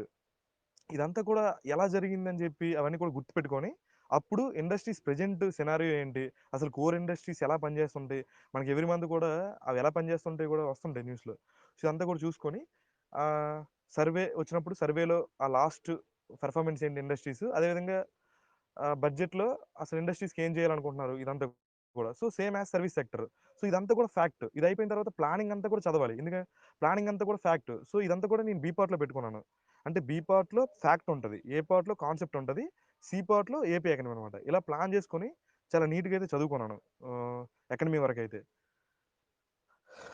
ఇంకా సైన్స్ అండ్ టెక్నాలజీ కూడా నేను బానే చదివాను. బట్ మీరు ఎస్ఎన్‌టి వరకు కూడా ఎవరైనా అంటే గ్రూప్ 1 చదివే వాళ్ళుంటారు. గ్రూప్ 1 చదివి ఎవరైతే గ్రూప్ 2లో సక్సెస్ అయ్యి ఉంటారో వాళ్ళ స్ట్రాటజీస్ అయితే చూడండి. ఎందుకంటే నేను చెప్పాలనుకోవట్లేదు సైన్స్ అండ్ టెక్నాలజీ గురించి కంప్లీట్‌గా. నేనైతే బానే చదివాను.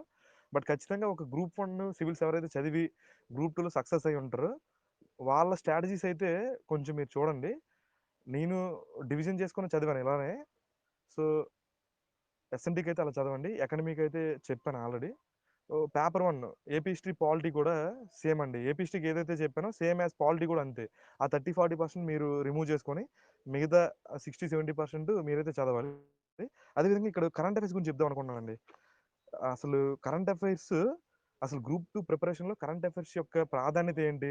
అంటే మిగతా ఎగ్జామ్స్ గ్రూప్ 2కి తేడా ఏంటి? ఇది చాలా ఇంపార్టెంట్. నాకు చాలా రోజులు తెలియలేదు. అసలు కరెంట్ అఫైర్స్ ఎలా చదవాలి? అసలు ఏంటనేది ఏది కూడా నాకు తెలియలేదు. నేను చాలా లేట్‌గా ఇది తెలుసుకున్నాననమాట. ఇది చూసుకుంటే గ్రూప్ 2 అనేది ఒక లాంగ్ టర్మ్‌లో చదివే అంటే మనకి చాలా టైం అయితే కేటాయించాలి. ఒక 2-3 ఇయర్స్ టైం అయితే మనం చదువుతాం యూజువల్‌గా గ్రూప్ 2 అనేది. సో, ఇలాంటప్పుడు కరెంట్ అఫైర్స్ యొక్క ప్రాధాన్యత ఏంటనేది ఖచ్చితంగా ప్రతి ఒక్కరు కూడా తెలుసుకోవాలి. అసలు కరెంట్ అఫైర్స్ అనేది ఎలా చదవాలి? అసలు గ్రూప్ 2కి ఎంత వరకు దాని రిలవెంట్‌గా ఉంటుందనేది డెఫినిట్‌గా ఎవ్రి యాస్పిరెంట్ కూడా ఖచ్చితంగా తెలుసుకోవాలి. ఇక్కడ చూసుకుంటే మనం 400% సిలబస్ అనుకున్నాం కదా! అంటే ఏపీ హిస్టరీ 100, పాలిటీ 100, అదేవిధంగా economy 100, science and technology 100. 400% syllabus మీరు చూడండి. ఏపీ హిస్టరీలో 99% ఆఫ్ ఏపీ హిస్టరీ అనేది కాన్స్టెంట్. ఇంక అక్కడ కరెంట్ అఫైర్స్ ఏముండవు. ఇంక కరెంట్ అఫైర్స్ ఏముంటాయి? ఎవరైనా ఒక రైటర్ గాని, ఎవరైనా మనకి అంటే ఇండిపెండెన్స్‌లో పాల్గొన్న వాళ్ళు ఒక 100 ఇయర్స్ గాని, 125 ఇయర్స్ గాని, 150 ఇయర్స్ గాని వాళ్ళ జయంతులు గాని ఏమైనా అవుతుంటే, ఆ టైంలో ఏమైనా గవర్నమెంట్ చేసేవి మాత్రమే లేదా ఎక్కడైనా ఏదైనా శాసనాలు గాని ఏమైనా దొరికితే కరెంట్ అఫైర్స్ తప్ప 99% ఆఫ్ ఏపీ హిస్టరీ అనేది కాన్స్టెంట్. అక్కడ కరెంట్ అఫైర్స్ ఏమి ఉండదు. ఇంకా పాలిటీ చూసుకుంటే, పాలిటీ 90% ఆఫ్ పాలిటీ అనేది కాన్స్టెంట్ అండి. ఒక 10% అంటే ఇప్పుడు ఎస్సీ చైర్మన్ ఎవరు?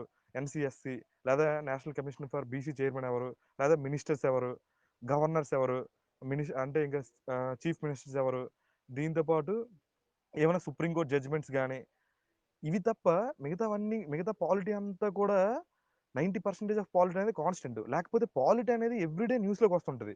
ఎవ్రీడే కూడా ఏదో గవర్నర్ గాని, లేదా ఒక కాగ్ గాని, ఎలక్షన్ కమిషన్ గాని, ప్రెసిడెంట్ గాని, పార్లమెంట్ సమావేశాలు అవుతుంటాయి. ఈ విధంగా పాలిటీ అనేది డైలీ న్యూస్‌లో వస్తుంటది. మీరేదైతే పార్లమెంట్ సమావేశాలు అవుతున్నాయనుకోండి, మీరప్పుడు పార్లమెంట్ ఓపెన్ చేసుకొని పార్లమెంట్ చదువుకోవాలి. సో, ఆ విధంగా పాలిటీ అనేది 10% అనేది వస్తది. మీరు చూసుకుంటే 60-65% ఆఫ్ పాలిటీ అనేది ఆ కాన్స్టెంట్ ఏదైతే ఉందో సిలబస్ దాని మీదే వస్తాయి బిట్స్. ఒక 10 మార్క్స్ అనేది కరెంట్ అఫైర్స్ వస్తాయి. కానీ ప్రెజెంట్ ఏదైతే జరుగుతుందో సినారియో పాలిటీ అనేది ఇంప్లిమెంట్ అవుతుంటది రోజు. అంటే ప్రివేసిక్ గాని, ఇప్పుడు ప్రివేసిక్ ఉంది. ప్రివేసిక్ అనేది కాన్స్టెంట్. కానీ ప్రివేసిక్ అనేది న్యూస్‌లోకి వస్తుంటది. ఎందుకంటే సోషలిజం అనేది రిమూవ్ చేయాలని చెప్పి, సెక్యులరిజం అనేది అది పాశ్చాత్య భావన, మన భావన కాదు. దాన్ని రిమూవ్ చేయాలని చెప్పి, అంటే కొంతమంది అలాంటివి ఆ స్టేట్మెంట్‌లు చేస్తున్నప్పుడు ప్రివేసిక్ అనేది న్యూస్‌లోకి వస్తుంటది. అదే విధంగా మన భూభాగం కూడా న్యూస్‌లోకి వస్తుంటది. అంటే యూనియన్ టెరిటరీస్ గాని, ఇప్పుడు ఏదైనా ఇప్పుడు అరుణాచల్ ప్రదేశ్ గాని, అదేవిధంగా చైనా ఆక్రమణలో లేదా పాకిస్తాన్ పీఓకే గాని, సో, దీని ద్వారా ఆర్టికల్ 1-4 అనేది న్యూస్‌లోకి వస్తది. అలాంటప్పుడు మీరు ఆర్టికల్స్ అక్కడికెళ్ళి చదువుకోవాలి. అంటే న్యూస్ పేపర్ ఎప్పుడైతే చదువుతుంటారో, ప్రైవసీకి న్యూస్‌లోకి వచ్చిందనుకోండి, ప్రైవసీ గురించి చదువుకోవాలి. భూభాగం గురించి వచ్చిందనుకోండి, భూభాగం మీదకి చదువుకొని బిట్స్ చేసుకోవాలి. అంటే పాలిటీ అనేది వేరే లెవెల్‌లో చాలా ఇంట్రెస్టింగ్‌గా ప్రిపేర్ అవ్వచ్చండి. పేపర్ బేస్ చేసుకొని ప్రిపేర్ అవ్వచ్చు పాలిటీ ఎప్పుడైనా మనం. పాలిటీ బాగా మీరు ఇదివరకే బాగా చదువుకొనుండి, పేపర్ బేస్ చేసుకొని మీరు చూసుకోవడం. ఇప్పుడు ప్రివసీకి మీద ఏముంటాయి? మహా అయితే ఒక 20 బిట్స్ ఉంటాయి. పార్లమెంట్ మీద మహా అయితే ఒక 100, 150 బిట్స్ కంటే ఎక్కువ ఉండవు. బాగా రాస్తే ఒక 300, 400 బిట్స్. అదేవిధంగా ఇప్పుడు యూనియన్ టెరిటరీస్ ఉంటాయి. అంటే భారత భూభాగం మరియు అది దాని మీద ఆర్టికల్ 1-4 మహా అయితే ఒక 20, 30 బిట్స్ కంటే ఎక్కువ ఉండవు. ఇంక అవే వస్తాయి. మీరిప్పుడు చూసుకోండి ఇప్పుడు కూడా 300 బిట్టుల్లో ఆల్మోస్ట్ 100-150 బిట్లు ప్రీవియస్ బిట్సే వచ్చుంటాయి. సో, పాలిటీ అనేది పేపర్ బేస్డ్‌గా ఎనక్కి చదువుకోవాలి. 90% ఆఫ్ పాలిటీ అనేది రాసుండదు. అవేం మార్చరు. ఆర్టికల్ 1-395 మార్చరు. ప్రైవసీకి మార్చరు. షెడ్యూల్స్ ఏవి మారవు. ఏవైనా అమెండ్మెంట్స్ అయితే మహా అయితే అప్పుడప్పుడు వస్తుంటాయి. అవి చదువుకుంటారు తర్వాత. సో, పేపర్‌లో ఇప్పుడు సిటిజన్‌షిప్ గురించి వచ్చిందనుకోండి. అవి వస్తుంటాయి అప్పుడప్పుడు. ఎన్‌సీఆర్ ఇవన్నీ చేస్తా సిటిజన్‌షిప్ కూడా న్యూస్‌లోకి వస్తది. అలాంటప్పుడు పౌరసత్వం చదువుకుంటారు. ఫండమెంటల్ రైట్స్ అనేవి ఇంక చెప్పక్కర్లేదు. రోజు న్యూస్‌లోకి వస్తాయి. ప్రెసిడెంట్ న్యూస్‌లోకి వస్తారు. ఇంక చూసుకుంటే యూనియన్ గవర్నమెంట్ అనేది అంతా కూడా న్యూస్‌లోకి వస్తది. కాగ్ న్యూస్‌లోకి వస్తది. రిపోర్ట్ సబ్మిట్ చేయాలని చెప్పి. ఇంకా అదే విధంగా చూసుకుంటే ప్రతి ఒక్కరు కూడా పార్లమెంట్ న్యూస్‌లోకి వస్తది. Parliament management, Rajya Sabha management, Lok Sabha management అవి న్యూస్‌లోకి వచ్చి జరుగుతున్నప్పుడు మీరు వెనక్కెళ్ళి చదువుకోవాలి. లక్ష్మీకాంత్ బుక్ ఓపెన్ చేసుకొని అక్కడ చదువుకోవాలన్నమాట. సో, ఈ విధంగా పాలిటీ అనేది చాలా ఇంట్రెస్టింగ్‌గా ప్రిపేర్ అవ్వచ్చు. అంటే నోటిఫికేషన్ ఉన్నా లేకపోయినా మీరెప్పుడు కూడా చాలా ఇంట్రెస్టింగ్‌గా ప్రిపేర్ అయ్యే సబ్జెక్ట్ ఏదైనా ఉందంటే అది పాలిటీ. న్యూస్ పేపర్ చదువుకోవచ్చు. సో, మనకిక్కడ పేపర్ 1లో 190% ఆఫ్ సిలబస్ అనేది కాన్స్టెంట్ అండి. ఒక 10% అనేది మనం చూసుకోవాలి. అంటే కరెంట్ అఫైర్స్ కింద. సో, కరెంట్ అఫైర్స్ పరంగా చూసుకుంటే 190% ఆఫ్ పేపర్ 1 అనేది కాన్స్టెంట్. సో, మీకిక్కడే అర్థమైపోద్ది. మీరసలు బయట ఏం జరుగుతుందో కూడా తెలుసుకోకపోయినా సరే, మీ జేబులో 190% ఆఫ్ సిలబస్ని చదువుకొని దాదాపు ఒక 120 మార్క్స్ అయితే మీ జేబులో పెట్టుకోవచ్చు. అసలు మీరు రూమ్ అంతా బంద్ చేసుకొని బయట ఏం జరుగుతుందో సంబంధం లేకపోయినా సరే మీరు ఒక 120 మార్క్స్ అయితే మీ జేబులో పెట్టుకోవచ్చు. మీరే అర్థం చేసుకోండి ఇంకా. అంటే పేపర్ 1 అనేది ఎలా చదవాలో. ఒకవేళ పేపర్ 1 120+ మార్క్స్ మీరు స్కోర్ చేస్తే 220 మార్క్స్ స్కోర్ చేయడం అనేది పెద్ద విషయం కాదు. సో కరెంట్ అఫైర్స్ అనేది అంటే ప్రాధాన్యత చూడండి. కరెంట్ అఫైర్స్ ప్రాధాన్యత ఎంత ఉందో చూడండి గ్రూప్ 2లో. అంటే మనం చూసుకుంటే ప్రతి ఒక్కరు కూడా అంటే ఆల్రెడీ చాలా మంది ఎంప్లాయీస్ వింటుండొచ్చు. చాలా మంది జాబ్‌లో ఉన్నోళ్ళు వీళ్ళే ప్రిపేర్ అవుతుంటారు గ్రూప్ 2కి. ఎందుకంటే కింది స్థాయి ఉద్యోగాలు చేసిన ప్రతి ఒక్కరికి కూడా గ్రూప్ 1 యూపీఎస్సీ అనేది కాకుండా సరే మనం ఏదో గ్రూప్ 2 కొట్టుకొని గ్రూప్ 2 స్థాయిలో ఇంక సెటిల్ అయిపోదాం. ఇంక గ్రూప్ 1 యూపీఎస్సీ మనకెందుకులే అనే భావనతో ఉంటారు. వాళ్ళందరూ చదువుతుంటారు. కానీ వాళ్ళు కరెంట్ అఫైర్స్ ఫాలో అవ్వట్లేదనే ఒక చిన్న గిల్టీ ఫీలింగ్ ఉంటదనమాట. సో అలాంటి గిల్టీ ఫీలింగ్ ఏం పెట్టుకోకుండా ఎవ్రీ ఎంప్లాయీ కూడా చూడండండి చాలా కీ అనమాట ఇది. మీరసలు ప్రపంచంతో సంబంధం లేకపోయినా సరే మీ జేబులో 120 మార్క్స్ పెట్టుకోవచ్చు. ఎందుకంటే 190% ఆఫ్ పేపర్ 1 సిలబస్ అనేది కాన్స్టెంట్ అక్కడ. పేపర్ 2 చూసుకుంటే 60-65% ఆఫ్ ఎకానమీ కూడా కాన్స్టెంటే. ఎకానమీ కూడా ఇప్పుడు నేను చెప్పాను కదా! కాన్సెప్ట్ అనేది money, inflation, fiscal policy, monetary policy, foreign trade అంతా కాన్స్టెంట్. ఇంకా చూసుకుంటే అగ్రికల్చర్ ఇండస్ట్రీస్ అగ్రికల్చర్ హిస్టరీ అంతా కాన్స్టెంట్. ఇండస్ట్రీస్ హిస్టరీ అంతా కూడా కాన్స్టెంట్.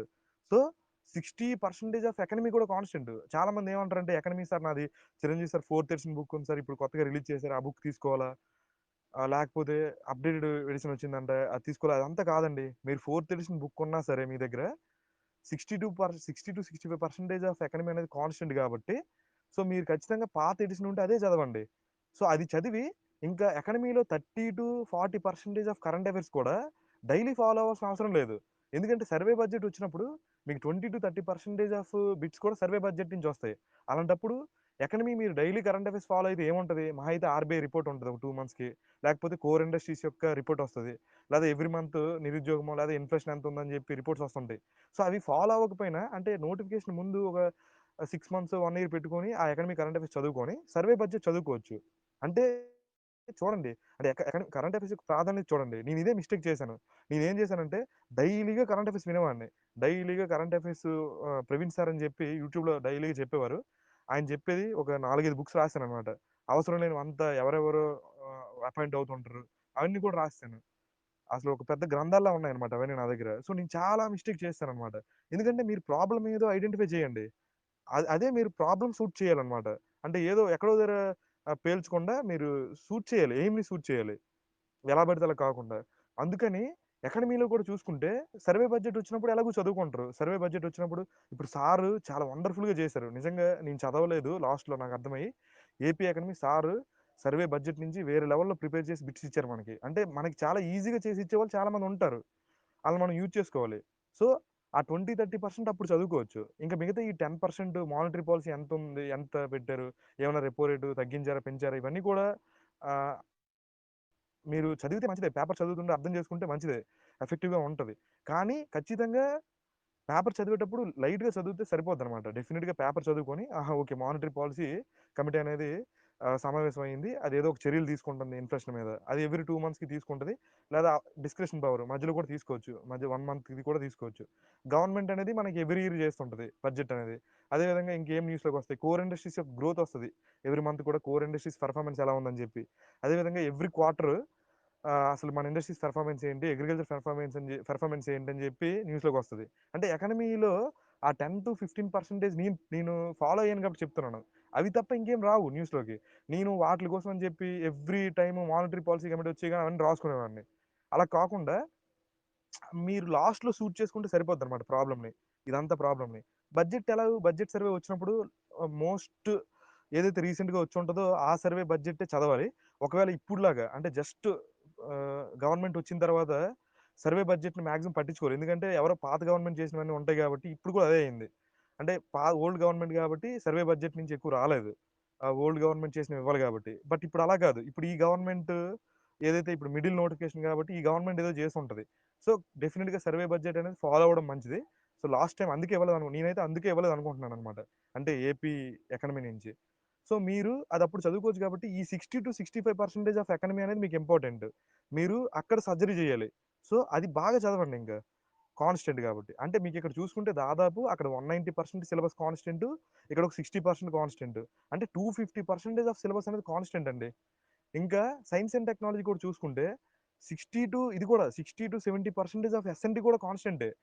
మీరు కరెంట్ అఫైర్స్ కూడా చదవాలి. మీరు బాగా ఫాలో అవ్వాల్సిన కరెంట్ అఫైర్స్ ఏదైనా ఉందంటే అది ఎస్ఎన్టీ. ఎందుకంటే స్పేస్‌లో గాని, డిఫెన్స్‌లో గాని, లేదా ఎన్విరాన్మెంట్ పరంగా గాని ఏదైనా వచ్చినవి వచ్చిగానే ఎస్ఎన్టీ ఫాలో అయితే మంచిది. అంటే ఏదో ఒక మ్యాగజైన్ తీసుకొని, లేదా ఒక 2 మ్యాగజైన్‌లు తీసుకొని ఎస్ఎన్టీ వరకు, ఎన్విరాన్మెంట్ వరకు ఎవ్రీ మంత్ ఫాలో అవ్వండి. అంటే కరెంట్ అఫైర్స్ ప్రాధాన్యత గ్రూప్ 2లో ఎక్కడుందంటే కేవలం ఎస్ఎన్టీలోనే ఉందని అంటే నా భావన. వేరే వేరే వాళ్ళు వేరే వేరే అని చెప్పొచ్చు. బట్ నాకైతే అలా అనిపించింది. డెఫినిట్‌గా గ్రూప్ 2కి ప్రిపేర్ అయిన ప్రతి ఒక్కరు కూడా మ్యాగజైన్ తీసుకొని ఏం చదవక్కర్లేదు. ఎస్ఎన్టీ ఓపెన్ చేయండి. ఎన్విరాన్మెంట్ ఓపెన్ చేయండి. అవి మాత్రం ఎవ్రీ మంత్ ఫాలో అవ్వండి. మిగతా 60-70% ఆఫ్ సిలబస్ అనేది కాన్స్టెంట్ ఉంది. ఎన్విరాన్మెంట్ అంతా కాన్స్టెంట్. మీరు పేపర్ చూసుకుంటే పేపర్ ఎప్పుడైనా ఇలాగే వస్తదండి. ఆల్మోస్ట్ 70-80% ఇలానే వస్తది పేపరు. పేపర్ 1 అలానే వస్తది. ఇంకేం లేదు. పాలిటీ చాలా బాగా ఇచ్చాడు. ఏపీ హిస్టరీ కూడా చాలా బాగా ఇచ్చాడు. సో, అలానే వస్తది పేపర్. ఇంకేం మారిపోదు. ఇక్కడ ఏదో వేరే లెవెల్‌లో ఏమి వచ్చేదు. సో, ఆ లెవెల్‌లో అది గుర్తించి ఖచ్చితంగా అలా ప్రిపేర్ అయితే డెఫినిట్‌గా అంటే స్ట్రాటజీ అనేది చాలా ఇంపార్టెంట్. హార్డ్ వర్క్ అనేది ప్రతి ఒక్కరు చేస్తారు. సో, స్ట్రాటజీ అనేది అన్నిటికంటే ఇంపార్టెంట్. మిమ్మల్ని ఒక లేజర్ లాగా ఆ పాయింట్‌కి, ఆ సక్సెస్ పాయింట్‌కి తీసుకెళ్ళేది ఏంటంటే స్ట్రాటజీ. సో, నేను చాలా వరకు చెప్పుంటాను అనుకుంటున్నాను. సో, మోస్ట్‌లీ కవర్ చేశాను అనుకుంటున్నాను. సో, ఏమైనా కన్‌స్ట్రక్టివ్‌గా చెప్పకపోతే సారీ అండి. ఇంకా ఏమైనా క్వెషన్స్ ఏమైనా అడిగినా లేకపోతే ఏమైనా మీ ఒపీనియన్స్ చెప్తే దానికి తగ్గట్టు నేను రెస్పాండ్ అవుతానండి.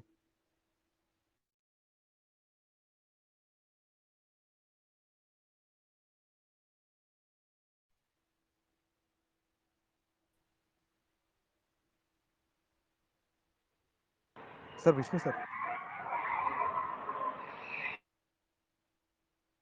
హలో!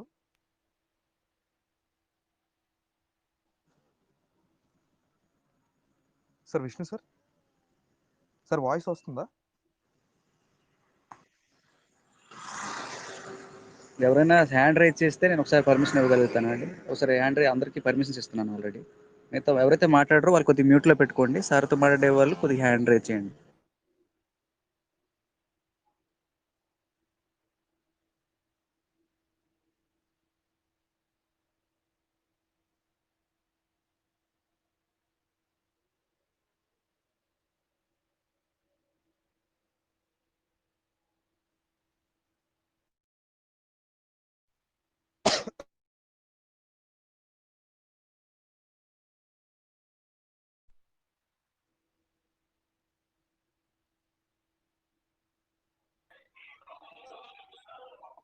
సార్ మాట్లాడండి ఎవరైనా. సార్ వాయిస్ వినిపిస్తుందా?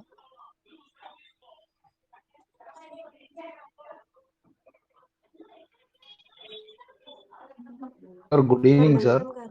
Good evening.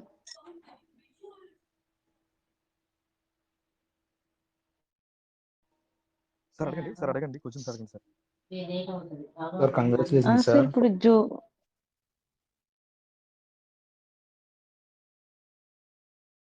హలో సార్ చెప్పండి. చెప్పండి సార్. చెప్పండి. సార్, అది రీసెంట్ ఎగ్జామ్లో నేను కూడా రాశాను సార్. మెయిన్స్ 1:2 వరకు వచ్చాను. బట్ 213 మార్క్స్ వచ్చాయి కానీ నాకు ఏ పోస్ట్ రాలేదు సార్. అంటే నేను ఏఎస్ వరకే పెట్టాను సార్, మిగతా ఆప్ట్ చేయలేదు. నెక్స్ట్ ఎగ్జామ్లో కొన్ని తెలిసిన క్వశ్చన్స్ ఎర్రర్ అయిపోయాయి సార్. అలా అది ఎలా రెక్టిఫై చేసుకున్నారు? అన్ని క్వశ్చన్స్లో అటెంప్ట్ చేసేసరికి ఎక్కువ ఓవర్లుక్లో కొన్ని మిస్టేక్స్ అయ్యాయి సార్. అది మీరు ఎలా ఓవర్కమ్ చేశారు? వాటిని కొంచెం చెప్పండి సార్. అది మనం ఎలా ఓవర్కమ్ చేసుకోవాలి? చాలా తెలిసిన క్వశ్చన్స్ చాలా మిస్టేక్ చేశాను సార్. ఏపీ హిస్టరీలో కానీ, పాలిటీలో కానీ. అందువల్ల కొంచెం నాది స్కోర్ ఒక 5-6 మార్క్స్ పోయాయి సార్. అది మీరు ఎలా ఓవర్కమ్ చేశారు సార్? ఒకసారి చెప్పండి సార్. సార్ అదేనండి. అంటే బిట్స్ చాలా ప్రాక్టీస్ చేయండి. అంటే టెస్ట్ సిరీస్ ఖచ్చితంగా డైలీగా ఏదైనా బిట్స్‌కి ఎక్స్‌పోజ్ అవ్వాలండి. డైలీగా బిట్స్ ప్రాక్టీస్ చేయడం గాని, అంటే మీరు ఒక టాపిక్ చదివారనుకోండి, ఆ టాపిక్ మీద ఏమైనా బిట్స్ చేయండి. ఇప్పుడు పార్లమెంట్ చదివారనుకోండి, పార్లమెంట్ మీద బిట్స్ చేయండి. అదేవిధంగా టెస్ట్ సిరీస్‌లో పార్టిసిపేట్ చేయండి. అంటే మార్కెట్‌లో ఏవుంటే ఆ ప్రతీదీ యూజ్ చేసుకోండి. సో, మీకిది ప్రాబ్లమ్ గాబట్టి మీరు ఆటోమేటిక్‌గా అది మీరు ఎక్కువ రాస్తున్న కొలది కూడా ఆ ప్రాబ్లమ్ సాల్వింగ్ అనేది పెరుగుతుంటదండి. ఎందుకంటే మీరు ఎప్పుడైతే అటెంప్ట్స్ అనేవి ఎక్కువ చేస్తుంటారో అప్పుడు మీకు ఆటోమేటిక్‌గా పెరుగుతుంటది. ఇంకా మిస్టేక్స్ అంటే అదేనండి డెఫినిట్‌గా నెగెటివ్స్ గాబట్టి మనం చేసిన ప్రతి మిస్టేక్ కూడా మనల్ని వెనక్కి లాగుతా ఉంటది.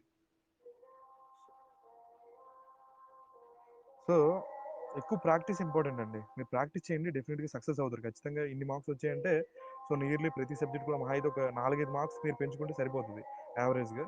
సో, ఈసారి డెఫినిట్‌గా సక్సెస్ అవుతారు అనుకుంటున్నాను నేనైతే. Sir thank you sir. Hello sir. Hello sir. Sir నేను అడగండి సార్. అఖిల్ మాట్లాడుతున్నానండి. సార్ హలో చెప్పండి. సార్. సార్ ఇప్పుడు మనకు మొత్తం పేపర్ ఏదైనా ఒక పేపర్ తీసుకుంటే 150 క్వశ్చన్స్ ఉంటాయి కదా సార్. ఆ క్వశ్చన్‌లో దాదాపు 50% వరకు సింగిల్ లైన్ క్వశ్చన్స్ ఉంటాయి కదా సార్. హలో. అవును సార్ చెప్పండి. చెప్పండి మీరు. 50% వరకు single lines question remaining matches statements ఉంటాయి సార్. మీరు అటెంప్ట్ చేసేటప్పుడు ఫస్ట్ సింగిల్ క్వశ్చన్స్ పెట్టుకుంటూ పోయారా లేదంటే వరుస ప్రకారం చేసుకుంటూ వెళ్ళారండి? అది కొంచెం చెప్తారా ప్రాసెస్ ఎలానో? Hello sir. సార్ చెప్పండి. అదే ఓకే సార్. యాక్చువల్‌గా నేను లైన్‌గా అటెంప్ట్ చేసుకుంటూ వెళ్ళానండి ఫస్ట్ నుంచి. సో, 150 వరకు కూడా అటెంప్ట్ ఆ, చేసుకుంటూ వెళ్ళాను. ఏదైతే బిట్ అక్కడ నాకు డెఫినిట్‌గా ఇది రైట్ అని అనిపించిందంటే ఖచ్చితంగా పెట్టేసేవాడిని. ఒకవేళ ఇన్ కేసు ఓకే సార్. నాకేమైనా డౌట్ ఉంటే అవి ఖచ్చితంగా వదిలేసి వెళ్ళిపోయేవాడిని. ఎందుకంటే టైం చాలా ఇంపార్టెంట్. సో, ఆ క్వెషన్ నా అవును సార్. మైండ్‌లోనే పెట్టుకోలేదు నేను. సో, నేను ఏదైతే ముందు ఓకే. సాల్వ్ చేస్తానో సో, పేపర్‌లో 150 అంటే నేను ఒక 100, 120 ఫస్ట్‌లో వెళ్ళేటప్పుడు సాల్వ్ చేసుకుంటూ వెళ్ళిపోయాను. టిక్‌లు పెట్టుకుంటూ వెళ్ళిపోయాను. ఇది ఓకే. ఆన్సర్ కాబట్టి ఓకే. ఆన్సర్ ఇంకా డెఫినిట్‌గా ఇంకా మళ్ళీ నేను అక్కడ రౌండ్ చేసుకునేవాడిని. ఆన్సర్ అయిపోయిందని చెప్పి. పక్కన ఒక సైన్ చేసుకునేవాడిని. ఇంకా మళ్ళీ ఆ బిట్ చూడక్కర్లేదని. సో, మళ్ళీ రెండోసారి వెళ్ళినప్పుడు సైన్‌లు అయిపోయి ఉండేవి. ఆ బిట్ ఓకే. పక్కన సైన్ చేశాననుకోండి. మరి ఇక నేను ఆ బిట్ చూడననమాట. ఇంక డెఫినిట్‌గా అంటే నేను ఎక్కువ ఎగ్జామ్స్ రాయడం వల్ల ఓకే. ఏంటంటే ప్రతి ఎగ్జామ్‌కి ఇదే ఫాలో అయ్యా. ఒక బిట్ మీద నేను ఎక్కువ టైం పెట్టాలనుకోవట్లేదు. ఓకే. ఆ బిట్ ఆన్సర్ ఇదేనని నేను క్లారిటీగా డిసైడ్ చేసుకొని పక్కన సంతకం పెట్టుకునేవాడిని. అలా ఫస్ట్ ఏవైతే ఓకే సాల్వ్ సార్. అవుతాయో అవన్నీ సాల్వ్ అయిపోతాయి. మళ్ళీ నేను వచ్చేవాడిని ముందుకి. సో, నేను ఏదైతే సైన్ చేసి ఓకే. ఉంటానో ఆ క్వెషన్ మనకి అది చూడను నేను ఇంక పూర్తిగా. ఎందుకంటే మైండ్‌లోకి కూడా రాకుండా మళ్ళీ నేను సెకండ్ క్వెషన్‌కి చూసుకొని ఇప్పుడేంటంటే ఇవి నాకు డౌట్ ఉన్నవి. సో, ఇవి నేను సో, అప్పుడు నాకెన్ని మిగులుతాయి? మహా అయితే నేను ఒక 100 సాల్వ్ చేసేస్తాను ముందే. ఇంక అవి ఎట్టి పరిస్థితుల్లో ఖచ్చితంగా ఓకే. ఒక 90-100 అనేవి నేను మళ్ళీ అటువైపు చూడను. సో, నాకింక మిగతా ప్రాబ్లమ్ అదే అండి. ఇంక మిగతా ఒక 50 బిట్స్‌తోనే ప్రాబ్లమ్ నాకు. సో, నేను ఆన్సర్ పెట్టడం నాకు డౌట్ ఓకే ఉండి సార్. ఉంటది దాని మీద. సో, మళ్ళీ నేను ఏదైనా ఐడియా అక్కడ వస్తదేమో ఎలిమినేట్ అని చెప్పి చేసుకుని అవుతుందండి సార్? యెస్ అండి. అదే. సార్ అక్కడ ఎలిమినేట్ ఎలిమినేట్ చేసుకుని అవుతారా సార్ 50 క్వశ్చన్స్? అదేనండి. నేను ఫస్ట్ టైము ఎలిమినేట్ చేసుకుంటూ ఎళ్తా. ఖచ్చితంగా ఈ ఒక ఆన్సర్ గాదు. ఈ ఆన్సర్ అయితే ఖచ్చితంగా కాదని చెప్పి ఇంటులు పెట్టుంటా. ఆ 4 బిట్లు ఉంటాయి కదా! సో, నాకు ఖచ్చితంగా ఇది ఆన్సర్ అంటే రైట్ పెట్టేసి అవును సార్. పక్కన సంతకం పెట్టేసేవాడిని. ఒకవేళ ఇన్ కేస్ ఏదైనా బిట్‌లో ఈ ఆన్సర్ అయితే ఖచ్చితంగా కాదు. మేబీ ఈ 2 ఉంటాయి. ఆ రెండిట్లకి డాట్లు పెట్టుకునేవాడిని. డాట్లు పెట్టుకొని నెక్స్ట్ క్వెషన్‌కెళ్ళిపోయేవాడిని ఎక్కువ థింక్ చేయకుండా. ఓకే. అదేవిధంగా అక్కడ సాల్వ్ అయిపోయిందనుకోండి మళ్ళీ సైన్ చేసేవాడిని. Okay sir. అలా కాకుండా ఇప్పుడు మిగతావేటంటే నేను మళ్ళీ ఆ 50 క్వెషన్స్ కూడా మోస్ట్‌లీ ఒకవేళ ఆన్సర్ పెట్టినా, మళ్ళీ నేను ఏదైనా టైంలో మళ్ళీ దాని మీదకెళ్ళేవాడిని. నేను ఇంక హ్మ్. నంబర్ ఆఫ్ టైమ్స్ ఆ 50 క్వెషన్ చూసుంటా లాస్ట్ టైమ్‌లో. సో, ఇది కొంచెం ఈజీగా వచ్చింది కాబట్టి నాకింక నిజం చెప్పాలంటే చాలా ఫ్రీగా రాసాను ఈసారైతే. అంటే నేను బయట టెస్ట్ సీరీస్‌ల హ్మ్. కంటే బాగా అదేదో హ్మ్. ఆస్ట్రేలియా పిచ్‌ల మీద రాసినట్టొచ్చి మళ్ళీ ఇది ఒక అంటే ఇక ఈజీగా ఉండడం వల్ల ఓకే ఈజీగా సార్. అయింది ఈసారి. ఇంకో సో, క్వెషన్ సార్. ఖచ్చితంగా అలాంటివి లేకపోతే ఈసారి కూడా హ్మ్. కొన్ని అంటే ఈజీగా ఇచ్చినా సరే చాలా కష్టంగా ఇచ్చిన బిట్స్ చాలా ఉన్నాయి. సో, ఆటిల మీద ఇంకా ఆలోచిస్తే ఇంకా దానివల్ల కూడా అంటే కొన్ని తక్కువ క్వెషన్స్ ఉండడం వల్ల ఆల్‌మోస్ట్ ఒక 15, 20 క్వెషన్స్ ఉండేవి ప్రతిసారి. అవి బాగా థింక్ చేసి ఇంక నేను ఎఫెక్టివ్‌గా పెట్టలేదు. బట్ మోస్ట్‌లీ అంటే మనం రిలేటివ్‌గా చూసుకోవాలి కాబట్టి మోస్ట్‌లీ బానే పెట్టినట్టే ఇప్పుడు. అంటే మనం 300, 300 పెట్టం కదా! రిలేటివ్ కంపారిజన్ చేసుకోవాలి. సో, మోస్ట్‌లీ పెట్టానండి ఇంక. అవును సార్. అది ఇంకో డౌట్ సార్ నాకు. ఇంకో డౌట్. ఇప్పుడు మీకు 232 మార్క్స్ వచ్చాయి కదా సార్! రిమైనింగ్ దాదాపు మీరు టాప్ 10లో ఉంటారు. మాక్సిమం నాకు తెలిసి. ఆహ్, మీ మీ మిగతా వాళ్ళకన్నా మీకు ఇన్ని మార్కులు రావడానికి వేరే వాళ్ళతో కంపేర్ చేసుకున్నప్పుడు మీరు నేను ఇది చేయడం వల్ల నాకు ఇన్ని మార్కులు ఎక్కువొచ్చాయి అని మీకు ఏమన్నా డిఫరెన్స్ చెప్పగలుగుతారా? వేరే వాళ్ళకి మీకు ఎక్కువ మార్కులు రావడానికి గల కారణం?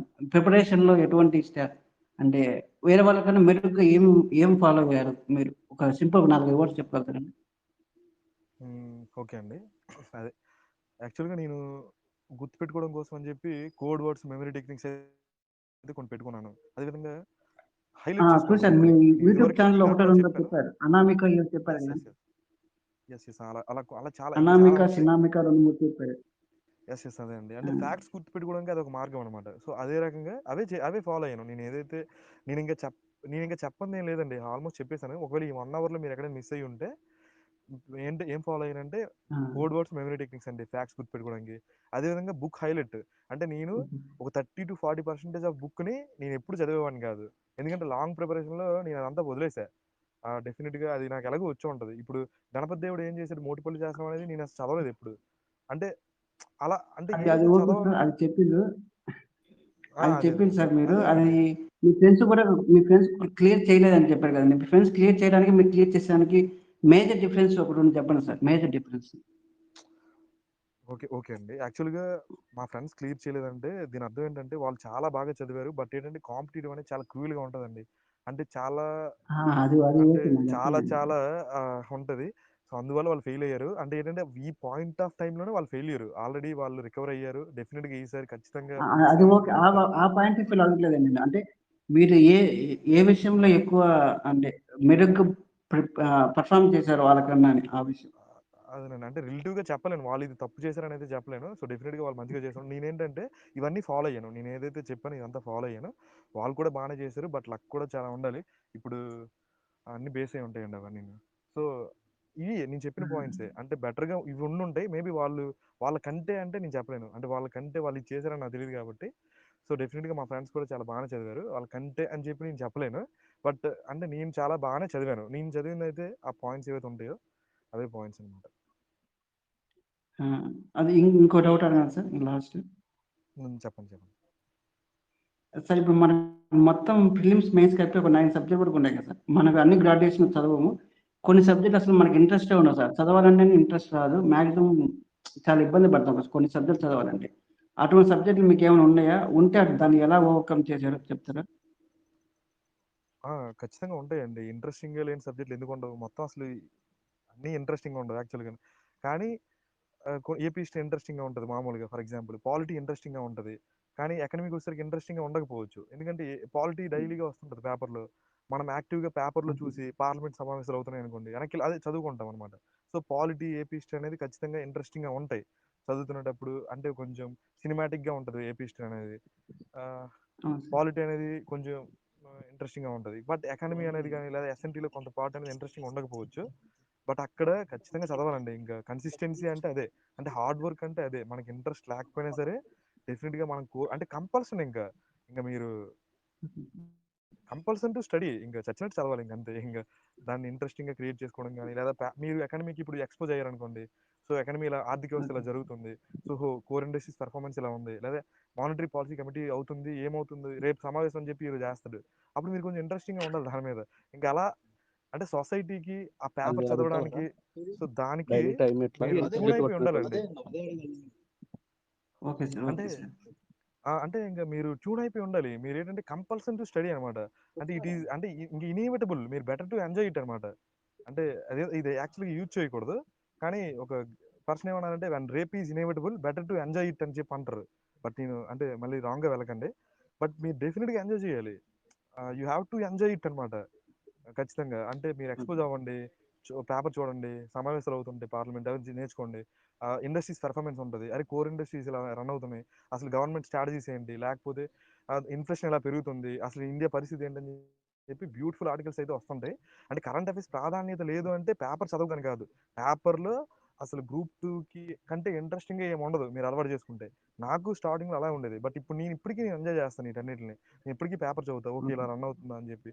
ఆర్థిక వ్యవస్థ ఇలా ఉందా? లేదా పాలిటీ ఇలా ఉందా? అని చెప్పి. సో, అలా మీరు ఓకే ఆటోమేటిక్‌గా సార్. ట్యూన్ అయిపోండి ఇంకా. Okay sir. Okay sir. Thank you sir. Hello hello hello sir. చెప్పండి. సార్ మీ యూట్యూబ్ ఛానల్ నేమ్ చెప్పరా సార్? మేడం నేను దాన్ని రన్ చేయట్లేదు. బట్ తెలుగు పీఎస్సీ గ్రూప్ 2 అని ఉంటది. నేను దాన్ని ఓకే ప్రైవేట్‌లో సార్. పెట్టాను వీడియోస్. మళ్ళీ చాలామంది అడిగేసరికి నేను పబ్లిక్ చేశాననమాట. బట్ నేను దానిలో ఇంకేం చెప్పను. బట్ ఇదివరకు చెప్పినవి ఉంటాయి. తెలుగు పీఎస్సీ గ్రూప్ 2 అని ఉంటదండి. చూడండి. ఒకసారి సెర్చ్ చేయండి. Okay Telugu sir. PSC group 2 అని ఇదివరకు కొన్ని చెప్పుంటాను. యాక్చువల్‌గా అవన్నీ కూడా ఆల్మోస్ట్ మూర్తి విష్ణు సార్ మాటలే చాలా ఉంటాయి అందులో. ఆయన చెప్పినవి చాలా అందులో ఉంటాయి యాజ్ ఇట్ ఈజ్. సో, మీరు మూర్తి విష్ణు సార్‌ని ఫాలో అయినా పర్లేదు. లేదా నేను చెప్పిన ఒక 4, 5 వీడియోలు ఉంటాయి, అవి కూడా చూడండి. ఇంచుమించు ఆయన చెప్పినవి ఉంటాయి. సార్ ఇప్పుడు ఇప్పుడు జోగినేలు 2019 ఎడిషన్ 2023 ఎడిషన్ ఉంది కదా సార్. చెప్పండి. అదే సార్ అందులో అంటే 23 ఎడిషన్ చాలా ఎక్కువగా ఉంది కదా సార్. అవునండి, చాలా ఎక్కువ రాసున్నారు. ఇప్పుడు అందులో ఏది ఫాలో అయితే బెస్ట్ సార్? అంటే ఫాలో అవ్వండి, ఏదైనా పర్లేదు. మీ దగ్గర ఇదివరకు బుక్ ఉంటే సరిపోతుంది. అది దాంతోపాటు బిఎస్ఎల్ రఘునాథరావు చదవండి. ఇంకా కొత్తగా ఒకవేళ in case okay me sir. దగ్గర లేకపోతే తీసుకోండి కొత్తది. ఖచ్చితంగా ఓకే ఎక్కడో లేపేసి, అంటే ఎక్కడి నుంచో కట్ చేసి తెచ్చి రాసుంటారండి. అంటే ఇప్పుడు ఒకప్పుడు లింక్ ఉండేది కాదు చదవడానికి. ఇప్పుడు మేబీ ఆ మధ్యలో క్రీమీ కూడా యాడ్ చేసి ఉండొచ్చు. అంటే ఒక చదువుకోవడానికి ఫ్లోలో కూడా పెట్టుండొచ్చు. మీరు చదవండి, కొత్తది తీసుకున్నా పర్వాలేదు, అది చదవండి. బట్ ఎఫెక్టివ్గా చదవండి, ఏదైనా పర్లేదు. ఓకే ఇది వరకు ఓకే సార్. పాతదే థ్యాంక్ యూ సార్. చదువుంటే, అంటే కొంచెం మనకి ఏంటంటే దీని ఏమంటారంటే ఫోటోగ్రఫిక్ మెమరీ కూడా ఉంటుంది అనమాట బుక్ మీద. సో ఓల్డ్ బుక్ అనేది అంటే ఓల్డ్ ఈజ్ గోల్డ్ అనమాట. ఆ ఫోటోగ్రఫిక్ మెమరీ కూడా యూజ్ అవుతుంది. సో ఓల్డ్ బుక్ ఉంటే ఓల్డ్ బుక్కే చదవండి. Okay sir. Hello sir. చెప్పండి మేడం. అదే సార్, ఒక బుక్‌లో మీరు ఆంకర్ బుక్ ఏదో తీసుకున్నాను, దాన్ని బ్యూటిఫుల్‌గా డిజైన్ చేశాను అన్నారు కదా సార్. చెప్పండి మేడం. అంటే మీరు ఎక్స్‌ట్రా పాయింట్స్‌ని ఆ బుక్‌లోనే రాసారా సార్? సెపరేట్‌గా ఒక నోట్ బుక్ పెట్టి రాసారా సార్? అంటే చాలా వరకు పాయింట్స్ ఆ బుక్‌లోనే ఉంటాయండి. ఇంకా ఎక్స్‌ట్రా పేపర్స్ మీద కూడా బోత్. అంటే పేపర్ పిన్ చేసి అట్లా? ఎస్ అండి. పేపర్ రాసేసి ఇంకా దాన్ని యాడ్ చేసుకోవడం అనమాట. ఇంకా అదే ఇంపార్టెంట్. అంటే ఆ ఎక్స్‌ట్రా 5, 10 మార్క్స్ ప్రతి ఒక్కరికి కూడా ఆ ఒక్క బుక్కే ఇవ్వదు. సో అలా చేసుకున్నప్పుడే ఆ ఎక్స్‌ట్రా 5, 10 మార్క్స్ ఈల్డ్ అవుతాయి అనమాట.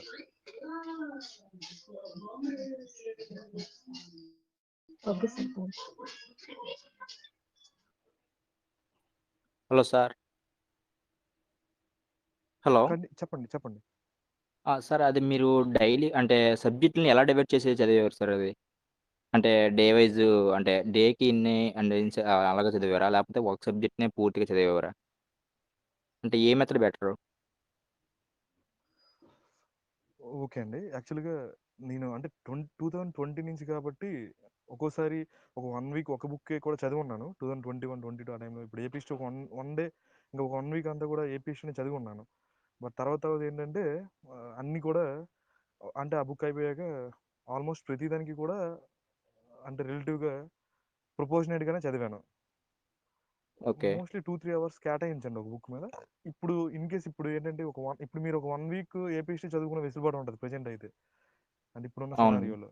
సో అలా ఓకే. ఫాలో అవ్వండి. నోటిఫికేషన్ పడ్డాక డెఫినిట్‌గా ఖచ్చితంగా ఈక్వల్ ఇంపార్టెన్స్ ఇవ్వాలండి. ఎందుకంటే నేను యాక్చువల్‌గా ప్రతి సబ్జెక్ట్ కూడా 60 మార్క్స్ వచ్చాయి నాకు ఆశ్చర్యకరంగా. కానీ ఒక సబ్జెక్ట్‌లో 50 వచ్చాయి. అంటే ఇప్పుడు అదే అది హ్మ్. నేను ఇవ్వలేదు, ఇంపార్టెన్స్ ఇవ్వలేదు యాక్చువల్‌గా. నేను ఈ మూడే తిప్పుతా ఉండేవాడిని ఎప్పుడు. సో అది ఓహో! నాకు ఇవ్వలేదు ఎక్కువ మార్క్స్. అంటే యావరేజ్‌గా నేను బెటర్ పెర్ఫార్మన్స్ చేసినవి ఉన్నాయి. బట్ అలా కాకుండా ఎలాగో లక్కీగా అది తక్కువ మార్క్స్ వచ్చినా సరే నేను మూడిట్లో స్ట్రాంగ్ అవ్వడం వల్ల యావరేజ్ సరిపోయింది. బట్ అలా కాకుండా మీరు రెండిట్లో స్ట్రాంగ్ అనుకోండి, ఆ! ఖచ్చితంగా దెబ్బైపోతారు. అంటే 2 సబ్జెక్ట్‌లోనే స్ట్రాంగ్ ఉండి ఎక్కువ టైం కేటాయించేసి 2 సబ్జెక్టులు వీక్ ఉన్నాయనుకోండి, ఒకవేళ 2 50లు అనుకోండి, అంటే చాలామంది మనలో ఎంప్లాయీస్ ఉంటారు కాబట్టి ఓకే. వాళ్ళేంటంటే ఆ ఎగ్జిక్యూటివ్ మిస్ అయినప్పుడు కూడా ఫీల్ అవుతారండి ఖచ్చితంగా. మళ్ళీ చదవాలనే ఒక ఇది ఉంటది. సో అది చూసుకోండి. సో డెఫినిట్‌గా ఈక్వల్ ప్రపోర్షన్ అనేది ఇంపార్టెంట్. అంటే ఓక్ ముందు. బట్ ఇప్పుడు ఓకే. ఇప్పుడు ఈ టైంలో ఎలా చదివినా పర్లేదు. నేనైతే 2 బోత్ చేశాను. ఓకే. ఓకే అండి.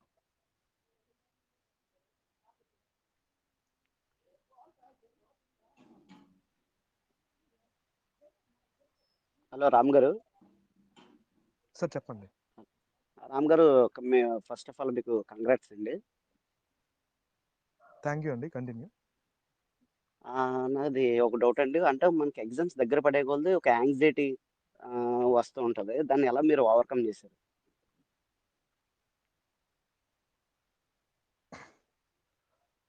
యాంగ్జైటీ అంటే ఉంటాయండి ఖచ్చితంగా. అంటే ఒక యాస్పిరెంట్ లైఫ్‌లో స్ట్రెస్ ఉంటది. యాంగ్జైటీ, ఎక్సైట్‌మెంట్ అంటే మనం ఒక మిడిల్ ఆఫ్ ద సీలో ఉంటామండి. మనం అసలు ఒడ్డుకి చేరుతామో లేదో తెలీదు. ఈత కొడతా ఉంటాం. అలాంటప్పుడు ఏంటంటే చాలా ఇంపార్టెంట్. అంటే మోటివేషన్ గాని, లేకపోతే మనం ఎక్కడున్నామని చెప్పి అంటే ఒక కాన్ఫిడెన్స్ అనేది చాలా ఇంపార్టెంట్. అంటే మిడిల్ ఆఫ్ ద సీలో ఉన్నప్పుడు ఇక్కడే ఏం జరుగుతుందంటే మీరు ఈత కొడతా ఉంటారు. ఎవరో ఒకరు ఇదిగో కోర్స్ అని చెప్పి పెడతారు. ఆ కోర్స్ బాగోదు. అంటే దీనివల్ల మళ్ళీ స్ట్రెస్ అయిపోయి వేరే తీసుకోవడం. మన దగ్గర అమౌంట్ ఉండకపోవచ్చు. సో ఇవన్నీ కూడా ఉంటాయి. బట్ ఇవన్నీ కూడా అంటే ఇదివరకు ఎవరైనా చెప్పుంటే ఎలా అంటే అవన్నీ కూడా సాల్వ్ చేసుకోవాలండి. చాలామంది చెప్పుంటారు. అంటే ఇంకా మనం అంటే దాన్ని ఏమంటారంటే అంటే ఏదో అంటారు కదా దాన్ని. అంటే ఒక స్ట్రాంగ్ మైండ్ అనేది ఉండాలి. ఇంకా మన అంటే ఇప్పుడు ఫెయిల్ అయిపోయినాం అనుకోండి, ఫెయిల్యూర్ అనేది ఆ స్ట్రెంత్ ఇస్తుంది అనమాట. మనం ఫెయిల్ అయితే దాని అంటే ఒక అంటే స్టాటిక్ ఎనర్జీ లాగా అనమాట. అదొక స్ప్రింగ్ లాగా ఉండి మళ్ళీ బౌన్స్ ఇస్తుంది అనమాట. సో మీరు ఆటోమేటిక్గా స్ట్రాంగ్ అవుతారు. మీరు అలా స్ట్రాంగ్ అవుతూ ఉంటారు. మీ పెర్ఫార్మెన్స్ అనేది పెరుగుతూ ఉంటుంది. సో స్ట్రాంగ్ మైండ్ అనేది ఇంపార్టెంట్. Okay sir. ఇప్పుడు ఆన్‌లైన్ ఎగ్జామ్స్ కాకుండా ఆఫ్‌లైన్ ఎగ్జామ్స్ మీరు ఏదైనా సజెస్ట్ చేయగలరా? ఆఫ్లైన్ ఉంటాయండి చాలా. ఇప్పుడు నేను సివిక్ సెంటర్ రాశాను. అదేవిధంగా శామ్ రాశాను. మీరు అవి ఫాలో అవ్వచ్చు. 2 కూడా బాగానే ఉంటాయి. Okay sir. సార్ నమస్తే సార్. నమస్తే అండి. చెప్పండి. సార్ నా పేరు శ్రీనివాసరావు సార్. నేను సివిల్ కానిస్టేబుల్‌గా వర్క్ చేస్తున్నాను సార్. సార్ చెప్పండి. సార్ అదే సార్ నేను కంటిన్యూ చేయండి. ఎగ్జామ్‌కి ముందు సార్ నేను ఎగ్జామ్‌కి ముందు ఒక 3 మంత్స్ ఆబ్సెంట్ అయ్యాను సార్. ఆబ్సెంట్ అయ్యి ఇక ప్రిపరేషన్ స్టార్ట్ చేస్తే 185 అలా వచ్చాయి సార్. అంటే మళ్ళీ ఇప్పుడు నోటిఫికేషన్ అందేసరికి ఇప్పుడు స్టార్ట్ చేద్దామని డైలమాలో ఉన్నాను. అంటే ఫ్రెండ్ అంటున్నాడు 1 ఇయర్ ప్రిపరేషన్ ఉంటే తప్ప దాన్ని రీచ్ అవ్వలేరు. మళ్ళీ ఇప్పుడు సెలవు పెట్టి మళ్ళీ బర్డెన్ అయిపోద్ది. ఆపేస్తే మంచిది కదా! సర్వీస్ కూడా చాలా ఎక్కువైపోయింది కదా! అని చెప్పి ఫ్రెండ్ అంటున్నాడు సార్. డెసిషన్ ఎట్లా తీసుకోవాలో కూడా కొంచెం తెలియట్లేదు. ఏమన్నా సజెస్ట్ ఏమన్నా చెప్పగలరా సార్? ఓకే అండి. యాక్చువల్‌గా అంటే నేను కూడా సివిల్ కానిస్టేబుల్‌గానే పనిచేశాను. అందరూ కూడా గ్రూప్ 2 ప్రిపేర్ అయ్యే అందరూ కూడా అండి ఖచ్చితంగా ఎంప్లాయీస్ అయ్యి ఉంటారండి. ఇప్పుడు కూడా చాలామంది ఎంప్లాయీసే కొట్టారు. అంటే ఎఫెక్టివ్ ప్రిపరేషన్ అనేది ఇంపార్టెంట్ అండి. అంటే ఎంప్లాయీస్‌కి ఆల్రెడీ కొంతవరకు అది వాళ్ళకి చెప్పాల్సిన అవసరం లేదు ఇప్పుడు ఇదంతా. ఎందుకంటే ఆ ఎఫెక్టివ్ ప్రిపరేషన్ అనేది చాలా ఇంపార్టెంట్. మనకున్న తక్కువ టైంలో ఎంత ఎఫెక్టివ్‌గా ప్రిపేర్ అయ్యామనేది ఇంపార్టెంట్. మనం ఆల్రెడీ సర్వీస్‌లో ఉంటాం. డెఫినిట్‌గా గ్రూప్ 2 స్థాయిలో సెటిల్ అయిపోదాం అనే కోరిక అందరికీ ఉంటది. సో ఖచ్చితంగా మీరు ఎఫెక్టివ్‌గా ప్రిపేర్ అవ్వండి. ఇప్పుడు నేను ఏదైతే చెప్పానో నేనైతే అదే ఫాలో అయ్యాను. సో మీరు ఎఫెక్టివ్‌గా ప్రిపేర్ అవ్వండి. మీకు కాన్ఫిడెన్స్ వచ్చిద్ది. ఖచ్చితంగా సెలవు పెట్టుకొని ప్రిపేర్ అవ్వండి. ఈసారి ఖచ్చితంగా అవుతారు. ఎందుకంటే 185 మార్క్స్ అంటే ప్రతి సబ్జెక్ట్‌లో కూడా ఒక 5, 10 మార్క్సే. మీరు ఆల్రెడీ నింపేసారు ట్యాంక్స్ ఆల్మోస్ట్. సో అవును ఈసారి సార్. తెలిసిన ఎఫెక్టివ్‌గా బిట్లే ప్రిపేర్ అవ్వండి. కొన్ని ఖచ్చితంగా మిస్టేక్స్ చేశాను సార్. అదే సార్. చేసుంటారు. సో ఎఫెక్టివ్‌గా ప్రిపేర్ అవ్వండి సార్ ఈసారి. అంటే ఎఫెక్టివ్‌గా అంటే ఇది ఇప్పటి వరకు కూడా చేసుంటారు. బట్ ఇప్పుడు కూడా ఖచ్చితంగా కంటిన్యూ చేయండి. ఖచ్చితంగా కంటిన్యూ చేయండి. Okay sir. సక్సెస్ అవుతారు. Thank you sir. Okay sir. Thank you sir.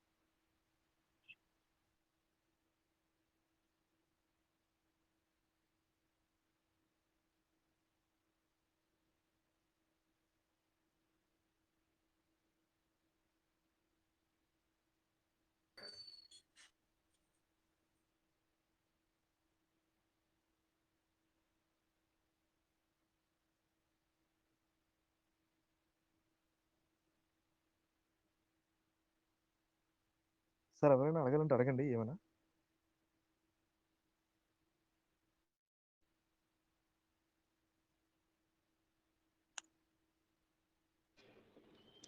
Hello sir. Sir అడగండి సార్ కంప్లీట్‌గా. Sir. Hello sir. I am audible sir. అడగండి సార్. సార్ వినిపిస్తుంది. సార్ మొత్తం అడగండి సార్. సార్. నాకు polity, economy, science and tech ఇవి కొంచెం అంటే స్ట్రెంత్ సార్ నావి. కాకపోతే నేను ఏపీ హిస్టరీ ఒకటి కొంచెం నాకు వీక్ సార్. అది ఎట్లా స్ట్రెంతెన్ అవ్వాలని చెప్పేసి కొంచెం అడుగుతున్నాను. Okay sir. Sir AP history అనేది కంప్లీట్‌గా ఫ్యాక్ట్ బేస్డ్ అండి. ఫస్ట్ 2 యూనిట్స్ అనేది అంటే ఒకలా ఉంటది. అదేవిధంగా 3, 4, 5 అనేది ఇండియన్ హిస్టరీకి అనుబంధంగా ఉంటది. అంటే యూరోపియన్స్ వచ్చిన దగ్గర నుంచి అక్కడేముంటది అది ఏపీలోకి ఎంటర్ అదంతా కూడా. అంటే 2 విధాలుగా ఉంటది. సో అది మీరు సెపరేట్ చేసుకొని అంటే ప్రీ హిస్టరీ అంతా నేను అంటే ఇప్పుడు మొత్తం చెప్పలేనండి. తెలుగు పీఎస్సీ గ్రూప్ 2 అనే యూట్యూబ్ ఛానల్‌లో నేను ఏపీ హిస్టరీ ఎలా చదవాలని చెప్పానండి మొత్తం అంతా. Telugu yes sir. PSC group 2 అని ఉంటది. ఆ వీడియో సార్. అయితే నేను సార్‌కి అంటే ఆ వీడియో కూడా ఇచ్చేస్తాను కావాలంటే ఆయన ఛానల్‌లో పెడతారు సార్ కూడా. నెక్స్ట్ చూద్దామండి. ఆ వీడియోలో నేను సార్. కంప్లీట్‌గా ఏపీ హిస్టరీ అనేది నేను చాలా నాకు వన్ ఆఫ్ ద అంటే ఇంకా వన్ ఆఫ్ ద కాదు ఇంకా టాప్ స్కోర్ వచ్చింది ఏపీ హిస్టరీనే. మోస్ట్‌లీ చాలా టాప్‌లో వచ్చుంటది. ఆ స్కోర్ అనేది. నేను చాలా బాగా చదివాను ఏపీ హిస్టరీ. అందులో చెప్పానండి నేను ఎలా చదవాలి అంటే ఏపీ హిస్టరీ కంప్లీట్‌గా ఉంటది. తెలుగు పీఎస్సీ గ్రూప్ 2 అని ఉంటదండి. అక్కడికెళ్ళి చూడండి. సార్. అంటే నేనేం ప్రమోట్ చేయట్లేదు. అందులో ఏం చెప్పను ఇంక ఫ్యూచర్‌లో. బట్ ఒకసారి ఆల్రెడీ సార్. ఇదివరకే ఉంటది చూడండి. Okay sir. Thank you sir.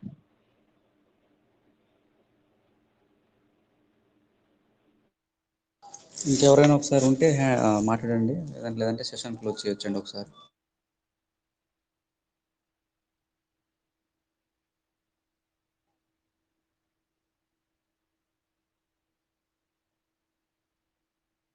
Revision గురించి కానీ మాట్లాడారు బాలరామ్ గారు. సార్ చెప్తాను సార్. ఇక్కడ ఏంటంటే మనకి ఫ్యాక్ట్ బేస్డ్ కాబట్టి అసలు రివిజన్ అనేది చాలా చాలా ఇంపార్టెంట్ అండి. అంటే నేనేంటంటే మేజర్‌గా నేను టెస్ట్ సిరీస్, బిట్స్ అని చెప్పాను. సో రివిజన్ అనేది ఇంకా ఎంత ఇంపార్టెంట్ అని చెప్పలేము. మనం చదివిందే చదవాలి. ఒక్క బుక్కే ముందు పెట్టుకొని దాన్ని ఎఫెక్టివ్‌గా పెట్టుకొని ఏదైతే చదవాలో అది చదువుతూ ఉండాలి. రివిజన్ అనేది ఎంత ఇంపార్టెంట్ అంటే ఇప్పుడు మీరు ఒక ఇది ఆల్రెడీ ఇదివరకే ఒక టాపర్ చెప్పిందనమాట. డీఎస్‌పీ సునీల్ సార్ అని చెప్పి ఆయన చెప్పారు. చాలా ఇన్స్పైరింగ్ స్టోరీ అనమాట. సో ఆయన చెప్పిందే నేను యాజ్ ఇట్ ఈస్‌గా మరొకసారి చెప్దాం అనుకుంటున్నాను. అంటే రివిజన్ ఎంత ఇంపార్టెంట్ అంటే ఇప్పుడు మనం ఒక చెరువులో చేపలు పట్టడానికి దిగామనుకోండి. మనం చెప్ మనం పట్టే చేపలు మనం ఒక బాక్స్‌లో యేసుకుంటాం. ఆ బాక్స్‌కి అంటే ఒక బుట్టలాగా ఉంటది కదా! ఆ బుట్టకి ఎక్కడైనా కన్నం ఉందనుకోండి. ఆ పట్టిన చేపలన్నీ కూడా మళ్ళీ చెరువులోకెళ్ళిపోతూ ఉంటాయి. మనం చదివేది కూడా అంతే సేము. అంటే ఖచ్చితంగా చదివేది ప్రతీది కూడా మర్చిపోతూ ఉంటాం. సో, మనం ఆ బుట్ట నిండిపోయిగాన మనం దాన్ని ఒక దగ్గర స్టోర్ చేసుకోవాలి. ఆ బుట్టనంతటిని కలిపి ఆ చెరువు నుంచి బయటకొచ్చి ఒక దగ్గర స్టోర్ చేసుకోవాలి. లేకపోతే ఆ చేపలన్నీ కూడా ఉండవింక. మీరు మీరు 75 మార్కులున్న అంటే 75 చేపలున్న 4 చెరువుల్లో మీరు చేపలనైతే పడుతున్నారు. సో, మీరు రివిజన్ అనేది పట్టిన చేపల్ని ఎప్పటికప్పుడు అక్కడ ఉన్నాయో లేవో లేదా గట్టు అక్కడ ఏమైనా డ్యామేజ్ అయ్యి మళ్ళీ చెరువులోకి వచ్చేసిందనుకోండి మొత్తం అంతా పోతాయి. సో, అవి అక్కడ ఉన్నాయా లేదా అనేది చాలా ఇంపార్టెంట్. అంటే మీరు రివిజన్ కూడా అలాంటిదే. మీరు ఇదివరకు ఏం చదివున్నారనేది చాలా చాలా, చాలా చాలా ఇంపార్టెంట్ అండి. అసలు రివిజన్ అనేది ఎవ్వరికీ ఉండదసలు చాలా మందికి. అసలు ఏం చదువుతాం మర్చిపోతారు ఇంకంతే. బట్ చదివింది రివిజన్ చేసుకోవడం అనేది చాలా చాలా ఇంపార్టెంట్. ఆ బుట్టని చెక్ చేసుకోవడం లాగనమాట. అది ఒక దగ్గర పెట్టుకోవడం, అవి చూసుకోవడం, ఆ గట్టు సరిగ్గా ఉందా లేదా? అలా మీరింక పట్టడం స్టార్ట్ చేసి పడుతానే ఉండి 75 చేపలను కూడా పట్టాక ఆ బుట్ట చూస్తే అందులో 10, 20 ఉంటాయనమాట. మిగతావన్నీ కూడా మళ్ళీ ఎళ్ళిపోయి ఉంటాయి అందులోకి చెరువులోకి. సో, ఇది డీఎస్‌పీ సునీల్ సార్ గారైతే చెప్పారు. సో, అదే స్టోరీ నేను చెప్తున్నాను. సో, నేను చాలా చాలా నా వరకు నేనే కాదండి. ప్రతి ఒక్కరు కూడా సక్సెస్ అయిన ప్రతి ఒక్కరు కూడా రివిజన్ అనేది అది ఒక ప్రిపరేషన్‌లో ఇంక శ్వాసలాగనమాట అది. ఇంక అది అంత ఇంపార్టెంటు. అది ఎప్పుడు కూడా మర్చిపోకూడదు. ఒక 5 రోజులు చదివారు. ఏం చదివారని చెప్పి చూసుకోవాలి వెనక్కెళ్ళి. అదంతా కూడా రివిజన్ చేసుకోవడం ఇంపార్టెంటు. శాతవాహనులు చదివారు. అసలు శాతవాహనులు ఏం చదివామని చెప్పి మీకు మీరే క్వెషన్ చేసుకోవడం గాని, లేదా ఆ డే ఆ డేలో పడుకునే ముందు అసలు ఈరోజు ఏం చేశాను? ఏం చదివాను? ఒక ఒక 5 మినిట్స్ అలాగా. అంటే ఇంక అంత ఇంపార్టెంట్ రివిజన్. ఇక్కడ బిట్స్, టెస్ట్ సిరీస్ అనేది ఎంత ఇంపార్టెంటో, సో రివిజన్ కూడా అంతే important. Revision plays the key role అనమాట. సో నేనైతే చెప్పలేనంత రివిజన్ చేశాను. నేను ఇన్ని టైమ్స్ చదివాను అని కూడా చెప్పలేను. అంటే ఇన్ని సార్లు రివిజన్ చేశానని చెప్పడానికి నాకు నంబర్ లేదు. అంత రివిజన్ అయితే చేశాను. నేనే కాదు మా ఫ్రెండ్స్ ఇప్పుడు ఎవరైతే ఉన్నారో గణపతి గాని, లేకపోతే ఎవరైనా అందరూ కూడా వాసు గాని, సో మేమంతా కూడా వాళ్ళందరూ కూడా అంటే డీటీలు, ఎక్స్‌ఎస్‌సీలు అందరూ అయ్యారండి. సో ప్రతి ఒక్కరిలో కూడా రివిజన్ అనేది ఒక ఇంకా అది లేకుండా ఇంక లేదు. అదొక జీన్ లాగనమాట. ఇప్పుడు హ్యూమన్ జీన్ ఇప్పుడు ఆ హోమో సేపియన్స్ జీన్ ఎలాగో ఇది కూడా రివిజన్ అనేది ఒక జీన్. ప్రతి టాపర్‌లో ఉండే జీన్ అనమాట అది. సో, రివిజన్ అనేది చూసుకోండి. అది అసలు రివిజన్ అనేది తెలీదు ఎవరికీ. అసలు ఎలా చేయాలి? అసలు రివిజన్ ఎలా చేయాలి? కంప్లీట్‌గా చూసుకోవడం గాని, అది చేసుకోవడం గాని అనేది చాలా ఇంపార్టెంటు. సో, ప్రతి ఒక్కరు రివిజన్‌కి చాలా ప్రాధాన్యత అయితే ఇవ్వండి. సో, నేను ఎన్ని సార్లు చదివానో ఒక సబ్జెక్ట్ అని కూడా చెప్పలేను నేననమాట. అంత చేశాను రివిజన్.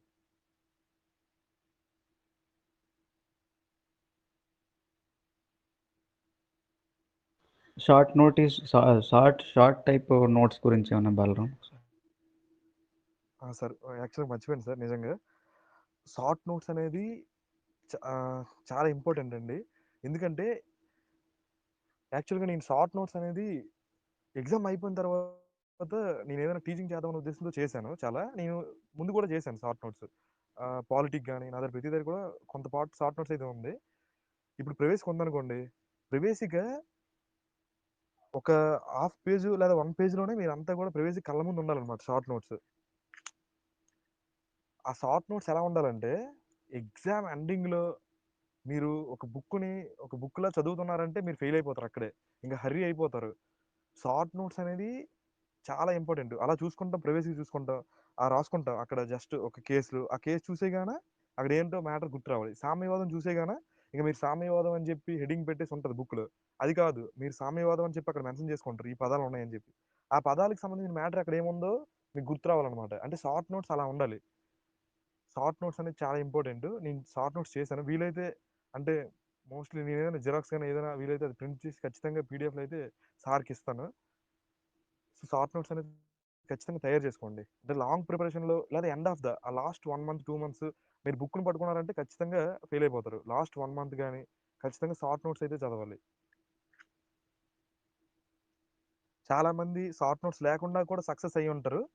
బట్ షార్ట్ నోట్స్ అంటే అది మీకు అంటే ప్రొడక్టివిటీ అంటారు కదా, ప్రతి ఒక్కరు పంట పండిస్తారు. అంటే ఆ 30 బస్తాలు పండించడం కాదు ఎకరాకి, ఆ 35 బస్తాలు పండించాలి. అంటే ఆ ప్రొడక్టివిటీ కోసం important short notes. So short notes లేకుండా కూడా సక్సెస్ అయిన వాళ్ళు చాలామంది ఉన్నారు. అంటే నేను ఇదివరకు అడిగాను షార్ట్ నోట్స్ అన్నా చేసుకున్నావా అని చెప్పి, లేదని చెప్పారు.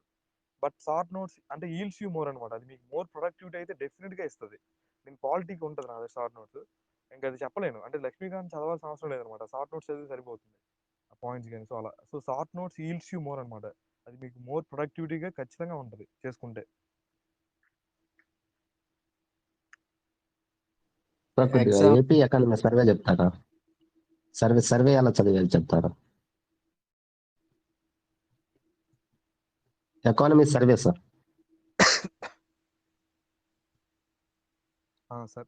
సార్ నేను ఏపీ ఎకనామిక్ సర్వేని కంప్లీట్గా అంటే నేను చదువుతున్నప్పుడు 3-4 ఇయర్స్ అవ్వడం వల్ల నేను ఎవ్రీ ఇయర్ కూడా సర్వేని యాజ్ ఇట్ ఈజ్ నేను జిరాక్స్ తీసుకునేవాడిని కంప్లీట్ సర్వేని. అంటే అలా తీసుకోకూడదు, నాకు తర్వాత తెలిసిందనమాట. ఎప్పుడైతే నేను ఒకటి 2 సర్వేలు జిరాక్స్ తీసుకున్నానో ప్రీవియస్వి, అవి అంటే ఉపయోగం లేకుండా పోయానైతే చెప్పను, కానీ సర్వేని కంప్లీట్గా జిరాక్స్ తీసుకొని పీడిఎఫ్ తీసుకొని చదువుకునేవాడిని. మీరు అలా కాకుండా ఏదైతే అక్కడ ఉంటుంది ఇండస్ట్రీస్ అని చెప్పి, లేదా కొన్ని మనకి రిలవెంట్గా అంటే సిలబస్ ఇంపార్టెంట్. మీరు మళ్ళీ సిలబస్కి స్టిక్ అని అవ్వాలి. సిలబస్లో ఏదైతే అక్కడ మెన్షన్ చేసి ఉంటాడో ఆ మెన్షన్ చేసిన పార్ట్ మీరు సర్వే ఓపెన్ చేసుకుంటే ఉంటుంది. అది మీరు ఆ పార్ట్ వరకు ఇంగ్లీష్ మీడియం అయితే జిరాక్స్ తీసుకొని చదువుకోవడం బెటర్, లేదా తెలుగు మీడియంలో కూడా వస్తుంటుంది. ఒకవేళ మీరు పీడిఎఫ్ జిరాక్స్ తీసుకొని ఆ పార్ట్ చదువుకుంటే, ఏదో ఒక సర్వే పార్ట్ చదివితే మీకు సర్వే అనే భయమే పోతుంది పూర్తిగా. అసలు సర్వే అంటే ఇంతేనా అనిపిస్తుంది అనమాట. సో బెటర్ టు రిలవెంట్గా ఉన్న సిలబస్లో ఉన్న పార్ట్ ఏదైతే సర్వేలో మ్యాచ్ అవుతుంటుందో అదంతా కూడా పీడిఎఫ్ తీసుకోండి ఏదో ఒక సర్వే. అంటే ప్రజెంట్ ఇప్పుడు అంటే ఇప్పుడు మిడ్లో పడుతుంది కాబట్టి నోటిఫికేషన్ ఇప్పుడు ఇంపార్టెంట్ సర్వే బడ్జెట్ అనేది. ఎందుకంటే ఆ టైంలో అంతగా ఏం లేదనమాట. అంటే ప్రీవియస్ గవర్నమెంట్ చేసిన అంతా కూడా ఇవ్వడానికి అవ్వదు కాబట్టి వీళ్ళు ఇంకా బాగా ఇంకేం చెప్పట్లేదు కాబట్టి ఇవ్వలేదు. బట్ సర్వే అనేది ఖచ్చితంగా మోస్ట్ ఇంపార్టెంట్. అసలు ఏపీ ఆర్థిక పరిస్థితి ఎలా ఉంది అనేది మీకు ఖచ్చితంగా అవగాహన వస్తుంది. నేనైతే అలా చదివానండి. అదేవిధంగా మీకు జిస్ట్ కూడా వస్తుంది. మీరు అంటే ముందు మీరు మెయిన్ మ్యాటర్ చూసుకుంటే జిస్ట్లో ఈజీగా చదువుకోవచ్చు అనమాట తర్వాత. బట్ ఏదో ఒక ఇయర్ సర్వే కానీ బడ్జెట్ కానీ చాలా బాగా చదవండి.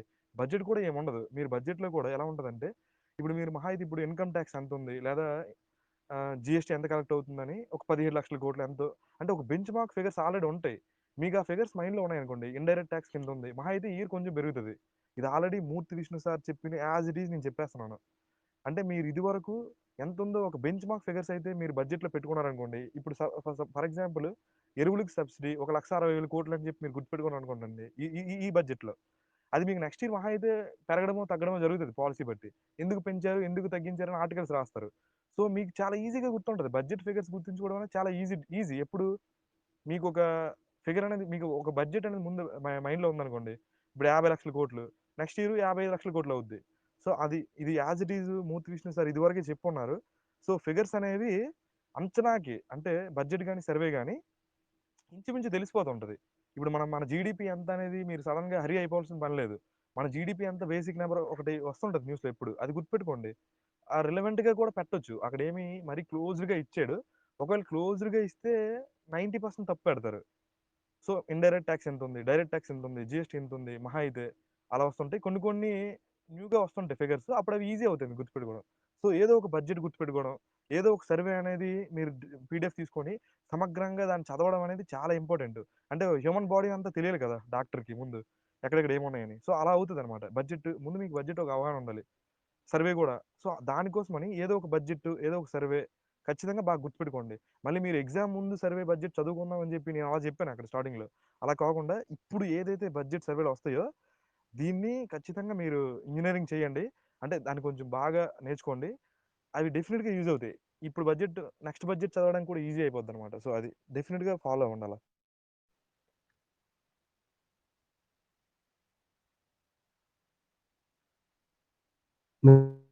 మీరు science and technology current affairs ఎలా చదివారు సార్?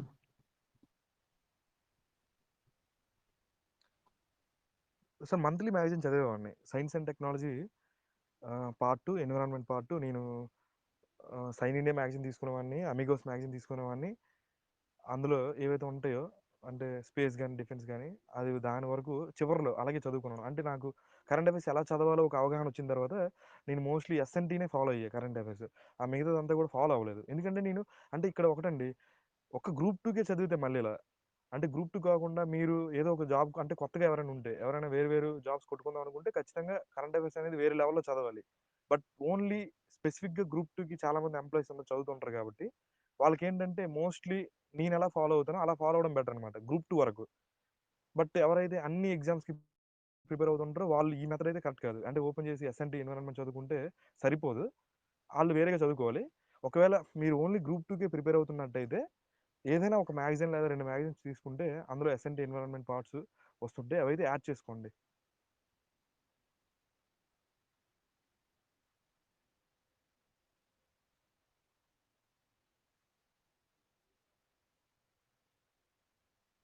ఎగ్జామ్ రాసేటప్పుడు ఎగ్జామ్ హాల్లో ప్రెజెన్స్ ఆఫ్ మైండ్ గురించి ఏమైనా చెప్పగలుగుతారా వాళ్ళు?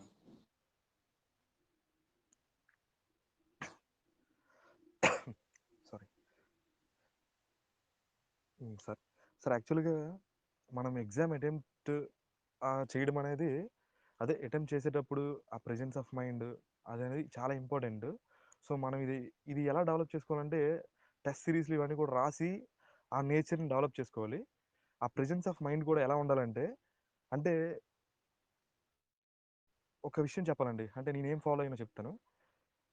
ఒకవేళ అంటే మీకు అసలు పేపరు 100 బిట్స్ ఉన్నాయనుకోండి, 100 బిట్స్ కూడా మీకు తెలియదు, మీరు చాలా బాగా చదివారు సబ్జెక్టు, మీకు 100 బిట్స్ కూడా తెలియకపోతే మీరు 100 బిట్స్ మొత్తం అటెంప్ట్ చేసినా సరే, అంటే చాలా ఒక 10 బిట్లకి 20 బిట్లకి అనేది ప్రాబబిలిటీ అనేది వర్కౌట్ అవ్వదు. బట్ నేను ఇది యాక్చువల్గా టెస్ట్ చేసుకున్నాను సార్. నేను ఒక 20 అంటే తీసుకొని ఉంటాయి కదా 100-150, నేను మా ఫ్రెండ్కి నేను ఆన్సర్లు చెప్పేవాడిని. ఒకటో ఆన్సర్ ఇది, రెండో ఆన్సర్ ఇది అని చెప్పి డిక్టేట్ చేశా. అలా కొన్ని పేపర్స్ నేను చెప్పి, అంటే అక్కడ చూస్తుండేవాడు, ఒక కీ ఉంటుంది ఆల్రెడీ, ఏదో ఒక పేపర్ కీ అనమాట, ఒకటో బిట్ ఆన్సర్ ఇది, రెండో బిట్ ఆన్సర్ ఇది అని. అలా మేము టెస్ట్ చేసి ఆ పేపర్స్ అన్నీ కూడా చూస్తే, అంటే నేను ఏదో ఒకటి బిట్ చెప్పేవాడు అనమాట, అక్కడ రైట్ పెట్టేవాడు, తప్పు చెప్తే తప్పు పెట్టేవాడు. చివరికి చూసుకుంటే ఖచ్చితంగా పాజిటివ్ ఎఫెక్ట్ అయితే ఉండేది, లేదా మహా అయితే ఒక -1 వచ్చి ఉండేవి కొన్ని పేపర్స్. కొన్ని పేపర్స్ 0 వచ్చి ఉన్నాయి, కొన్ని పేపర్స్ ఏంటంటే ఒక 3-4 మార్క్స్ వచ్చి ఉండేవి. సో మనకేం తెలియకపోయినా సరే మీరు ఎక్కువ బిట్స్ అటెంప్ట్ చేస్తే పాజిటివ్ ఎఫెక్ట్ ఉంటుందని అయితే నాకు అర్థమైంది. ఆ తర్వాత ఏం చేశానంటే, అంటే అది 4 బిట్ల మీద అసలు ఏం తెలియకుండా ప్యూర్లీ మనం వేసినా సరే, అసలు ఏం నాలెడ్జ్ లేకపోయినా సరే 25 బిట్స్ అయితే రైట్ అయ్యేవన్నమాట. ఆ తర్వాత అంటే నేను లాంగ్ ఇయర్స్ ప్రిపేర్ అవ్వడం వల్ల ఇది కూడా టెస్ట్ చేసుకున్నా మధ్యలో. ఆ తర్వాత ఏమైందంటే, మనకి 100 బిట్లు కూడా తెలియకుండా ఉండవు, మనకు కొంత నాలెడ్జ్ ఉంటుంది. ఇప్పుడు ఫర్ ఎగ్జాంపుల్ ఏదో ఒక సింధు నాగరికత గురించి కానీ, లేకపోతే ఏదో ఒకటి వచ్చినప్పుడు ఒక సిటీ ఇచ్చారనుకోండి, అసలు ఏదో ఒక సిటీ వేరే పేరు ఇస్తారు, అంటే ఆ సిటీ మీకు పూర్తిగా ఇది కాదని చెప్పి ఒక ఐడియా వచ్చేది. అలాంటప్పుడు ఏమవుతుందంటే 3 ఆప్షన్లే మిగిలి ఉంటాయి. ఖచ్చితంగా నేను అసలు విషయం ఏంటంటే, ఈ ఇప్పుడు జరిగిన గ్రూప్ 2లో చాలా మంది 300 బిట్స్ కూడా పెట్టుంటారు. కానీ సక్సెస్ అయిన వారిలో చాలా ఎక్కువ బిట్స్ అయితే నేను అన్ని అటెంప్ట్ చేశాను. ఎందుకు అటెంప్ట్ చేశానంటే, నేను తెలివిగా అట్లీస్ట్ ఈ పేపర్లో అయితే అట్లీస్ట్ ఒక బిట్ అయితే ఖచ్చితంగా ఎలిమినేట్ చేసేటట్టు ఉంది. సో అప్పుడు నాకు అర్థమైపోయింది, సో నేను ఆల్రెడీ 4 బిట్లకి టెస్ట్ చేసుకున్నాను. సో 3 బిట్లే ఉన్నప్పుడు నేను ఖచ్చితంగా అంటే నేను గో విత్ ఏదో ఒక ఆన్సర్ ఖచ్చితంగా పెట్టేవాడిని. ఇంకా 2 బిట్లు అయితే చెప్పక్కర్లేదు. ఖచ్చితంగా 2 ఆప్షన్లు ఎలిమినేట్ చేసినప్పుడైతే ఖచ్చితంగా ఆన్సర్ చేయాలి.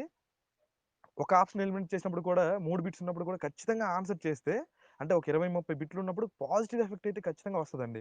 కానీ మీరు 4కి 4 బిట్లు కూడా తెలియకపోతే అటెంప్ట్ చేయకపోవడమే మంచిది. అంటే 4 ఆన్సర్‌లు కూడా తెలియకపోతే అటెంప్ట్ చేయకండి.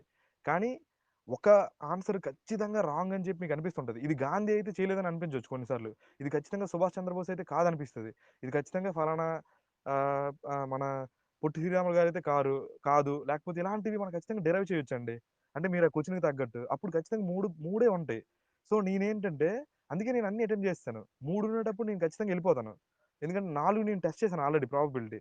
సో 3 ఉండేటప్పుడు నేను ఎళ్ళిపోయేవాడిని. అదే రకంగా అంటే ప్రెజెన్స్ ఆఫ్ మైండ్ ద్వారా కూడా మీకు ఆ పాజిటివ్ ఎఫెక్ట్ అనేది తెచ్చుకోవచ్చు. ఒకవేళ మీకు రాకపోయినా ఆన్సర్ తెలియకపోయినా కంగారు పడిపోకండి. ఎవరికీ తెలిసుండకపోవచ్చు ఆ బిట్ ఆన్సర్. బట్ మీరు తెలివిగా ఖచ్చితంగా ఇది నాసిక్ శాసనం అయితే కాదు. ఈ శాసనం వేసింది ఈళ్ళని చెప్పి కరెక్ట్ తెలిసుంటది కదా! అలాంటప్పుడు మీరు పెట్టగలుగుతారు. అసలు ఇది యాక్చువల్‌గా చందశ్రీ అనే వ్యక్తి కొడవలి శాసనం వేశారని చెప్పి ప్రీవియస్‌గా వచ్చిన ఎగ్జామ్ బిట్. అది ఈజీగా అటెంప్ట్ చేయొచ్చు. అప్పుడు చందశ్రీ కొడవలి శాసనం వేశారని ఎవరికీ తెలీదు. బట్ మిగతా 3 ఆప్షన్‌లు ఎలిమినేట్ చేసేయొచ్చు అక్కడ. మిగతా 3 ఆప్షన్‌లు కూడా ఎలిమినేట్ చేసి చందశ్రీ కొడవలి శాసనం వేశారని పెట్టేయొచ్చనమాట అక్కడ. అది అంత టఫ్ బిట్ అని చెప్పారు చాలామంది. కానీ అక్కడ ఆప్షన్‌లు మనం కరెక్ట్‌గా ఎలిమినేట్ చేస్తే అంతకంటే ఈజీ బిట్ ఆ పేపర్‌లో ఇంకోటి లేదు. సో, ఇలా చాలా అంటే ఇది చాలా ఇంపార్టెంట్ అండి. సార్ చాలా బాగా గుర్తు చేశారు. సో, నేను ఇది కూడా ఫాలో అయ్యాను. అంటే కన్‌స్ట్రక్టివ్‌గా చెప్పడంలో మిస్ అయ్యాను. సో, ఎగ్జామ్‌లో ప్రెజెన్స్ ఆఫ్ మైండ్ అనేది అంటే ఇదేనండి. అంటే ఈ స్ట్రాటజీ అనేది చాలా ఇంపార్టెంట్. మనల్ని ఒక మెట్టు ముందు కూర్చోబెడతదనమాట. ఆ పాజిటివ్ ఎఫెక్ట్ అనేది ఖచ్చితంగా వస్తది. మీరు హార్డ్ వర్క్ చేసున్నారా? మీరు హార్డ్ వర్క్ చేసుండి ఈ మెథడ్ ఫాలో అవ్వండి.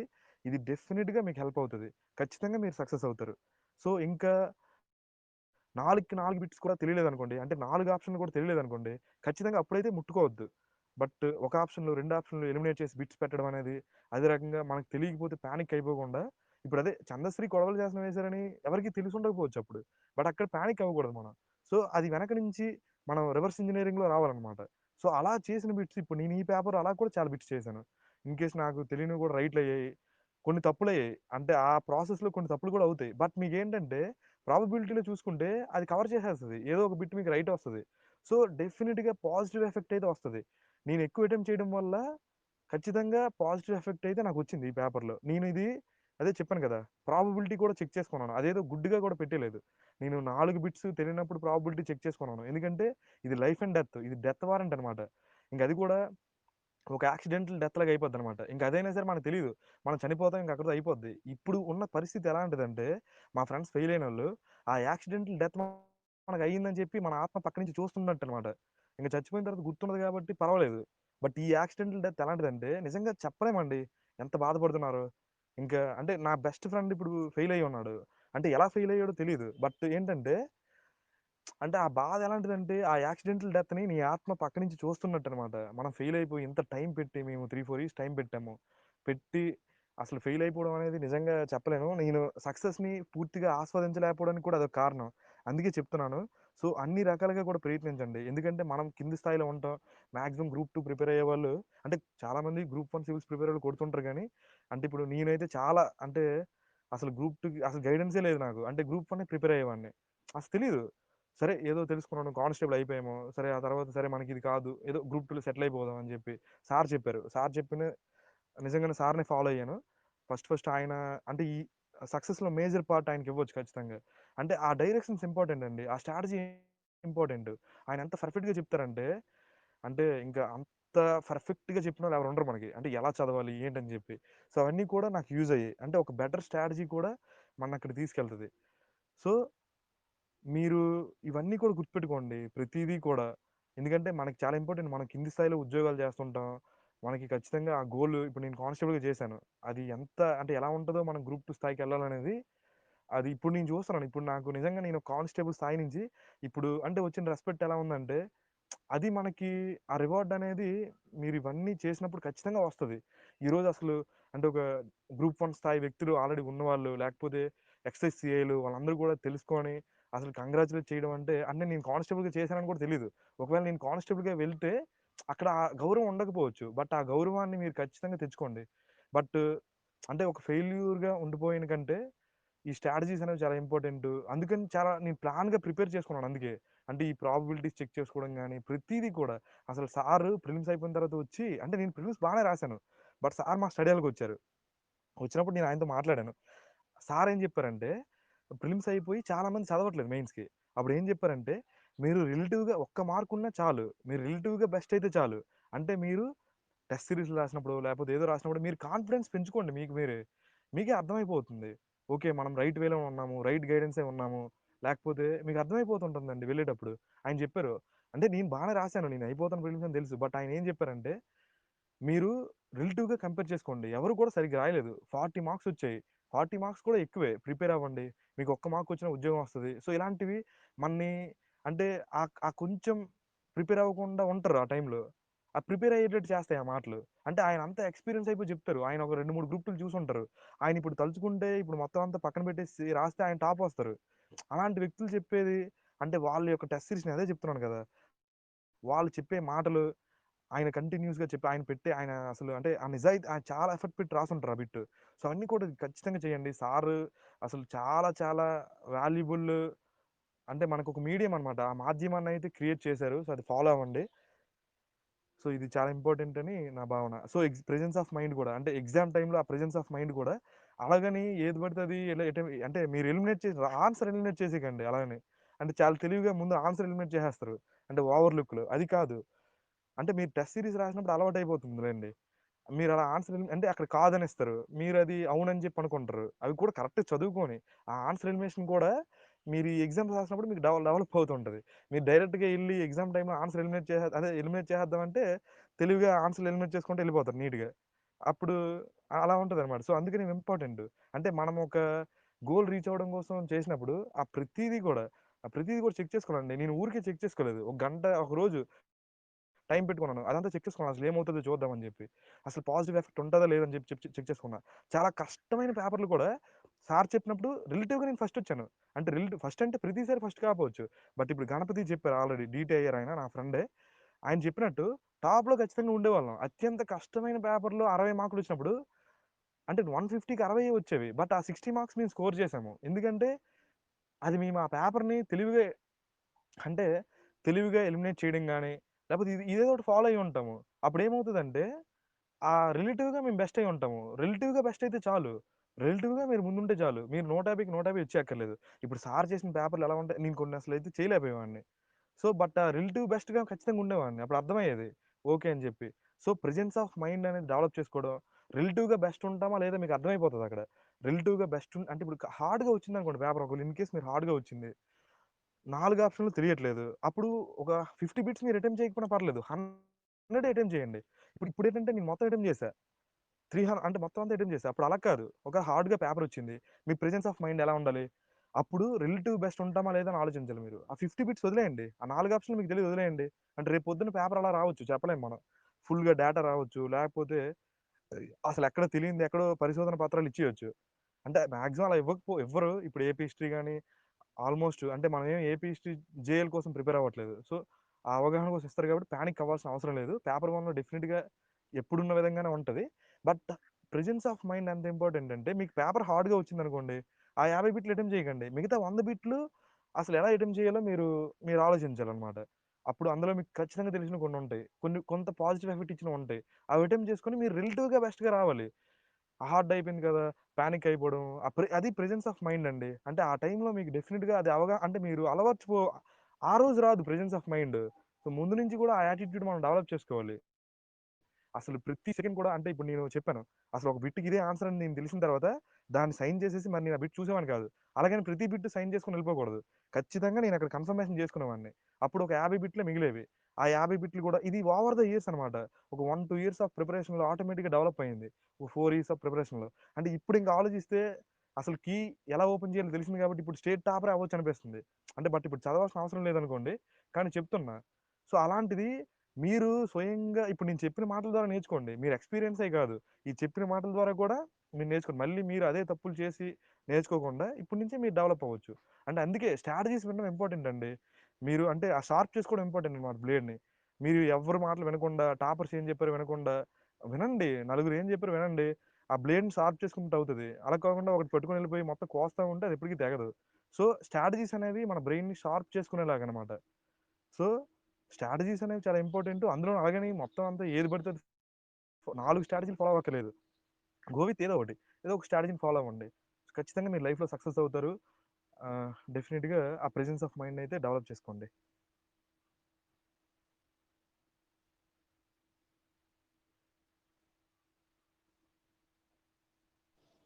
ఇంకెవరు మాట్లాడేవారు లేకపోతే సెషన్ క్లోజ్ చేస్తండి. ఎవరైనా ఒక పర్సన్ మాట్లాడితే అడగండి లాస్ట్ క్వశ్చన్ కింద. ఏదో అందరికీ ఈ ఆడియో కూడా రికార్డ్ చేసినది ఆల్రెడీ రికార్డ్ అవుతుందండి. గ్రూప్లో పెడతాను ఆఫ్టర్ క్లాస్ అయిపోయిన తర్వాత, ఈ సెషన్ అయిపోయిన తర్వాత. Hello sir. సార్ చెప్పండి చెప్పండి. Hello sir. తొందరగా చెప్పండి సార్ సార్, తొందరగా చెప్పండి సార్ సార్. మీరు ఏపీ హిస్టరీకి ఏ బుక్ సార్ ప్రిపేర్ అయ్యేది?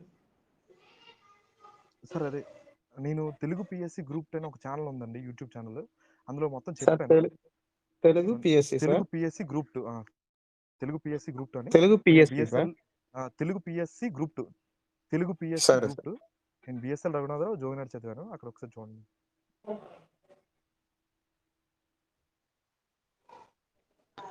Hello sir. సార్ అడగండి సార్ తొందరగా. సార్ వినబడుతుందా సార్? సార్ వినబడుతుంది, అడగండి సార్, తొందరగా అడగండి సార్. సరే sir. Okay sir.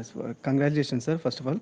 Sir from morning to night వరకు మీ ఈ యొక్క స్ట్రాటజీ ఎలా కూర్చునే వాళ్ళది ఒకసారి చెప్తారా సార్? సార్ యూజువల్గా చదవాలండి. అంటే ఒకే వన్ డే ఒక 15 అవర్స్ కాకుండా ఒక 68 అవర్స్, అంటే ఒక 6 నుంచి 8 గంటలు డైలీగా చదివితే ఎండ్ ఆఫ్ ద వీక్ చాలా ఎక్కువ వస్తుంది. అంటే యూజువల్గా ఒక 8 అవర్స్ అలా చదవండి. అంటే డైలీగా అలా చదివేవాడిని నేను. అంటే ఒకే రోజు ఇప్పుడు మోటివేషన్తో ఫుల్గా ఇదైపోయి ఒక 15 అవర్స్ కాకుండా యూజువల్గా డైలీగా ఒక 6 to 8 to 10 అవర్స్ చదువుతూ ఉండండి. Okay sir. Okay sir. Okay, thank you sir.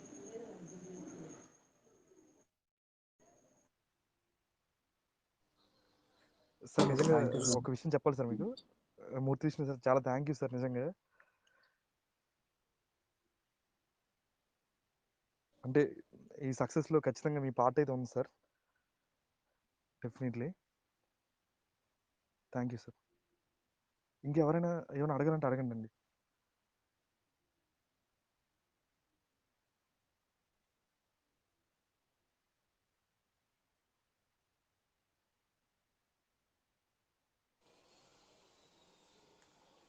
Thank you so much sir. చాలాసేపు సార్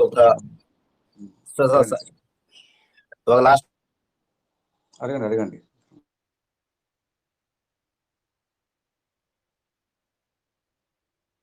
అడగండి సార్, తొందరగా అడగండి. చదివేటప్పుడు వేరే థాట్స్ వస్తుంటాయి కదా, కొద్దిగా ఓవర్కమ్ చేయడానికి ఏమైనా టిప్ చెప్తారా?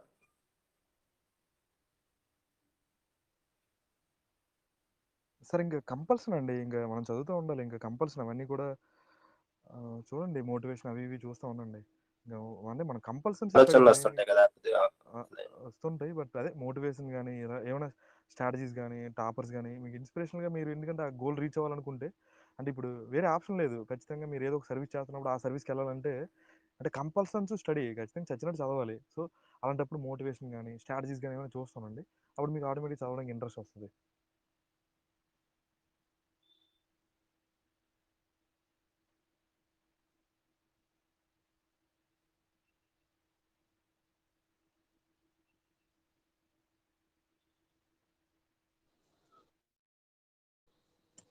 Sir thank you. చాలాసేపు అందరి క్వశ్చన్స్కి ఓపిక చాలాసేపు సమాధానం ఇచ్చారు. ఆల్మోస్ట్ 2 hours వరకు అవుతుంది. బలరామ్ సార్ జర్నీ మీరు అందరూ విన్నారు. కానిస్టేబుల్ నుంచి సబ్ రిజిస్టర్ అవ్వడం చాలా చాలా గొప్ప విక్టరీ అది. ఎందుకంటే కానిస్టేబుల్ అది ఎస్ఐ నుంచి ప్రమోషన్స్ ఉంటాయి, కానీ కానిస్టేబుల్ నుంచి హెడ్ కానిస్టేబుల్ అయ్యి ఏఎస్ఐ అయ్యి ఎస్ఐ అయ్యేసరికి వాళ్ళు రిటైర్ అయిపోతారు ఇన్ జనరల్గా. గ్రూప్ 2లో బెస్ట్ పోస్ట్ సబ్ రిజిస్టర్, అంటే లోయెస్ట్ పోస్ట్ ఒక డిపార్ట్మెంట్లో ప్రమోషన్స్ పరంగా చాలా వీక్. విఆర్ఓస్ అవనివ్వండి, విఆర్ఓస్ కూడా చూడండి ఆల్మోస్ట్ చాలా లేట్ ప్రమోషన్స్ అండి. పంచాయత్ సెక్రటరీస్, కానిస్టేబుల్స్ ఇవన్నీ కూడా మొత్తం అడ్మినిస్ట్రేటివ్ సిస్టంలో చాలా లోయెస్ట్ పోస్ట్. ఈవెన్ గ్రూప్ 1 పోస్టులు కూడా తలదన్నే పోస్టు సబ్ రిజిస్టర్, అది గ్రూప్ 2లో ఎగ్జిక్యూటివ్లో ఉంది, మీకు తెలిసిందే. అలాంటి గొప్ప విజయం జోన్ 1లో సాధించడం అన్నటువంటిది అది అందరికి ఇన్స్పిరేషన్. ఏమొస్తుందిలే, లేదా ఏదో అమ్మేశారులే, లేకపోతే ఎంతో సంవత్సరాలు కష్టపడితే రాదులే అనేటువంటి నెగిటివ్ థాట్స్ స్టూడెంట్స్ డైవర్ట్ చేసే పిల్లలు మన పక్కన ఉంటారు. అలాంటి ఇవన్నిటిని ఓవర్కమ్ చేసుకుంటూ మనము ఇలాంటి సార్లు చూసేటప్పుడు ఇన్స్పిరేషన్ పొందాలి. నాకు కూడా తెలియని పాయింట్లు నేర్చుకుంటూ ఉంటాను. మీరు కూడా ప్రతి పాయింట్ని అడాప్ట్ చేసుకొని మీ సక్సెస్లో భాగంగా వినియోగించుకోవాలి. అందరి తరపున ఎంతసేపు మీరు మీ తాలూకు అనుభవాలు, ఎక్స్పీరియన్స్, మీరు పడినటువంటి శ్రమ, మీరు అవలంబించిన స్ట్రాటజీలు, విధానాలు, మీ తాలూకు వ్యూహాలు కానివ్వండి, మీరు పడినటువంటి శ్రమ అంతా కూడా వాళ్ళు చెప్పి వాళ్ళందరినీ ఇన్స్పిరేషన్ చేశారు సార్ ఈరోజు. అందరి తరపున కృతజ్ఞతలు తెలియజేసుకుంటున్నాను. సేమ్ టైం స్టూడెంట్స్ అందరూ కూడా దాన్ని అవలంబించి మీ భవిష్యత్ ఎగ్జామ్స్లో మీరు ఆ స్ట్రాటజీస్ అన్ని వాడుకొని మీరు నెక్స్ట్ టైం వైఫల్యం అన్నటువంటిది చవి చూడకుండా, బాధ ఉండకుండా సక్సెస్ తోటి మీరు మంచి సర్వీస్ కొడతారని, సేమ్ టైం మిమ్మల్ని వాయిస్ చాట్కి నేను భవిష్యత్తులో ఆహ్వానించి చాలామంది అప్కమింగ్ ఆస్పిరెంట్స్కి మీరు కూడా టార్చ్ బ్యారర్ లాగా మళ్ళీ ఈ సెషన్కి మిమ్మల్ని వాయిస్ చాట్లా పిలవాలి. అంత స్థాయిలో మీరు సక్సెస్ అవుతారని, అంత స్థాయిలో చదివి సక్సెస్ అవుతారని ఆశిస్తున్నాను. థ్యాంక్ యూ సో మచ్ అండి. ఈ సెషన్ ఇంతతో క్లోజ్ చేస్తున్నానండి. Once again special thanks to Balram sir. Thank you so much. Thank you sir.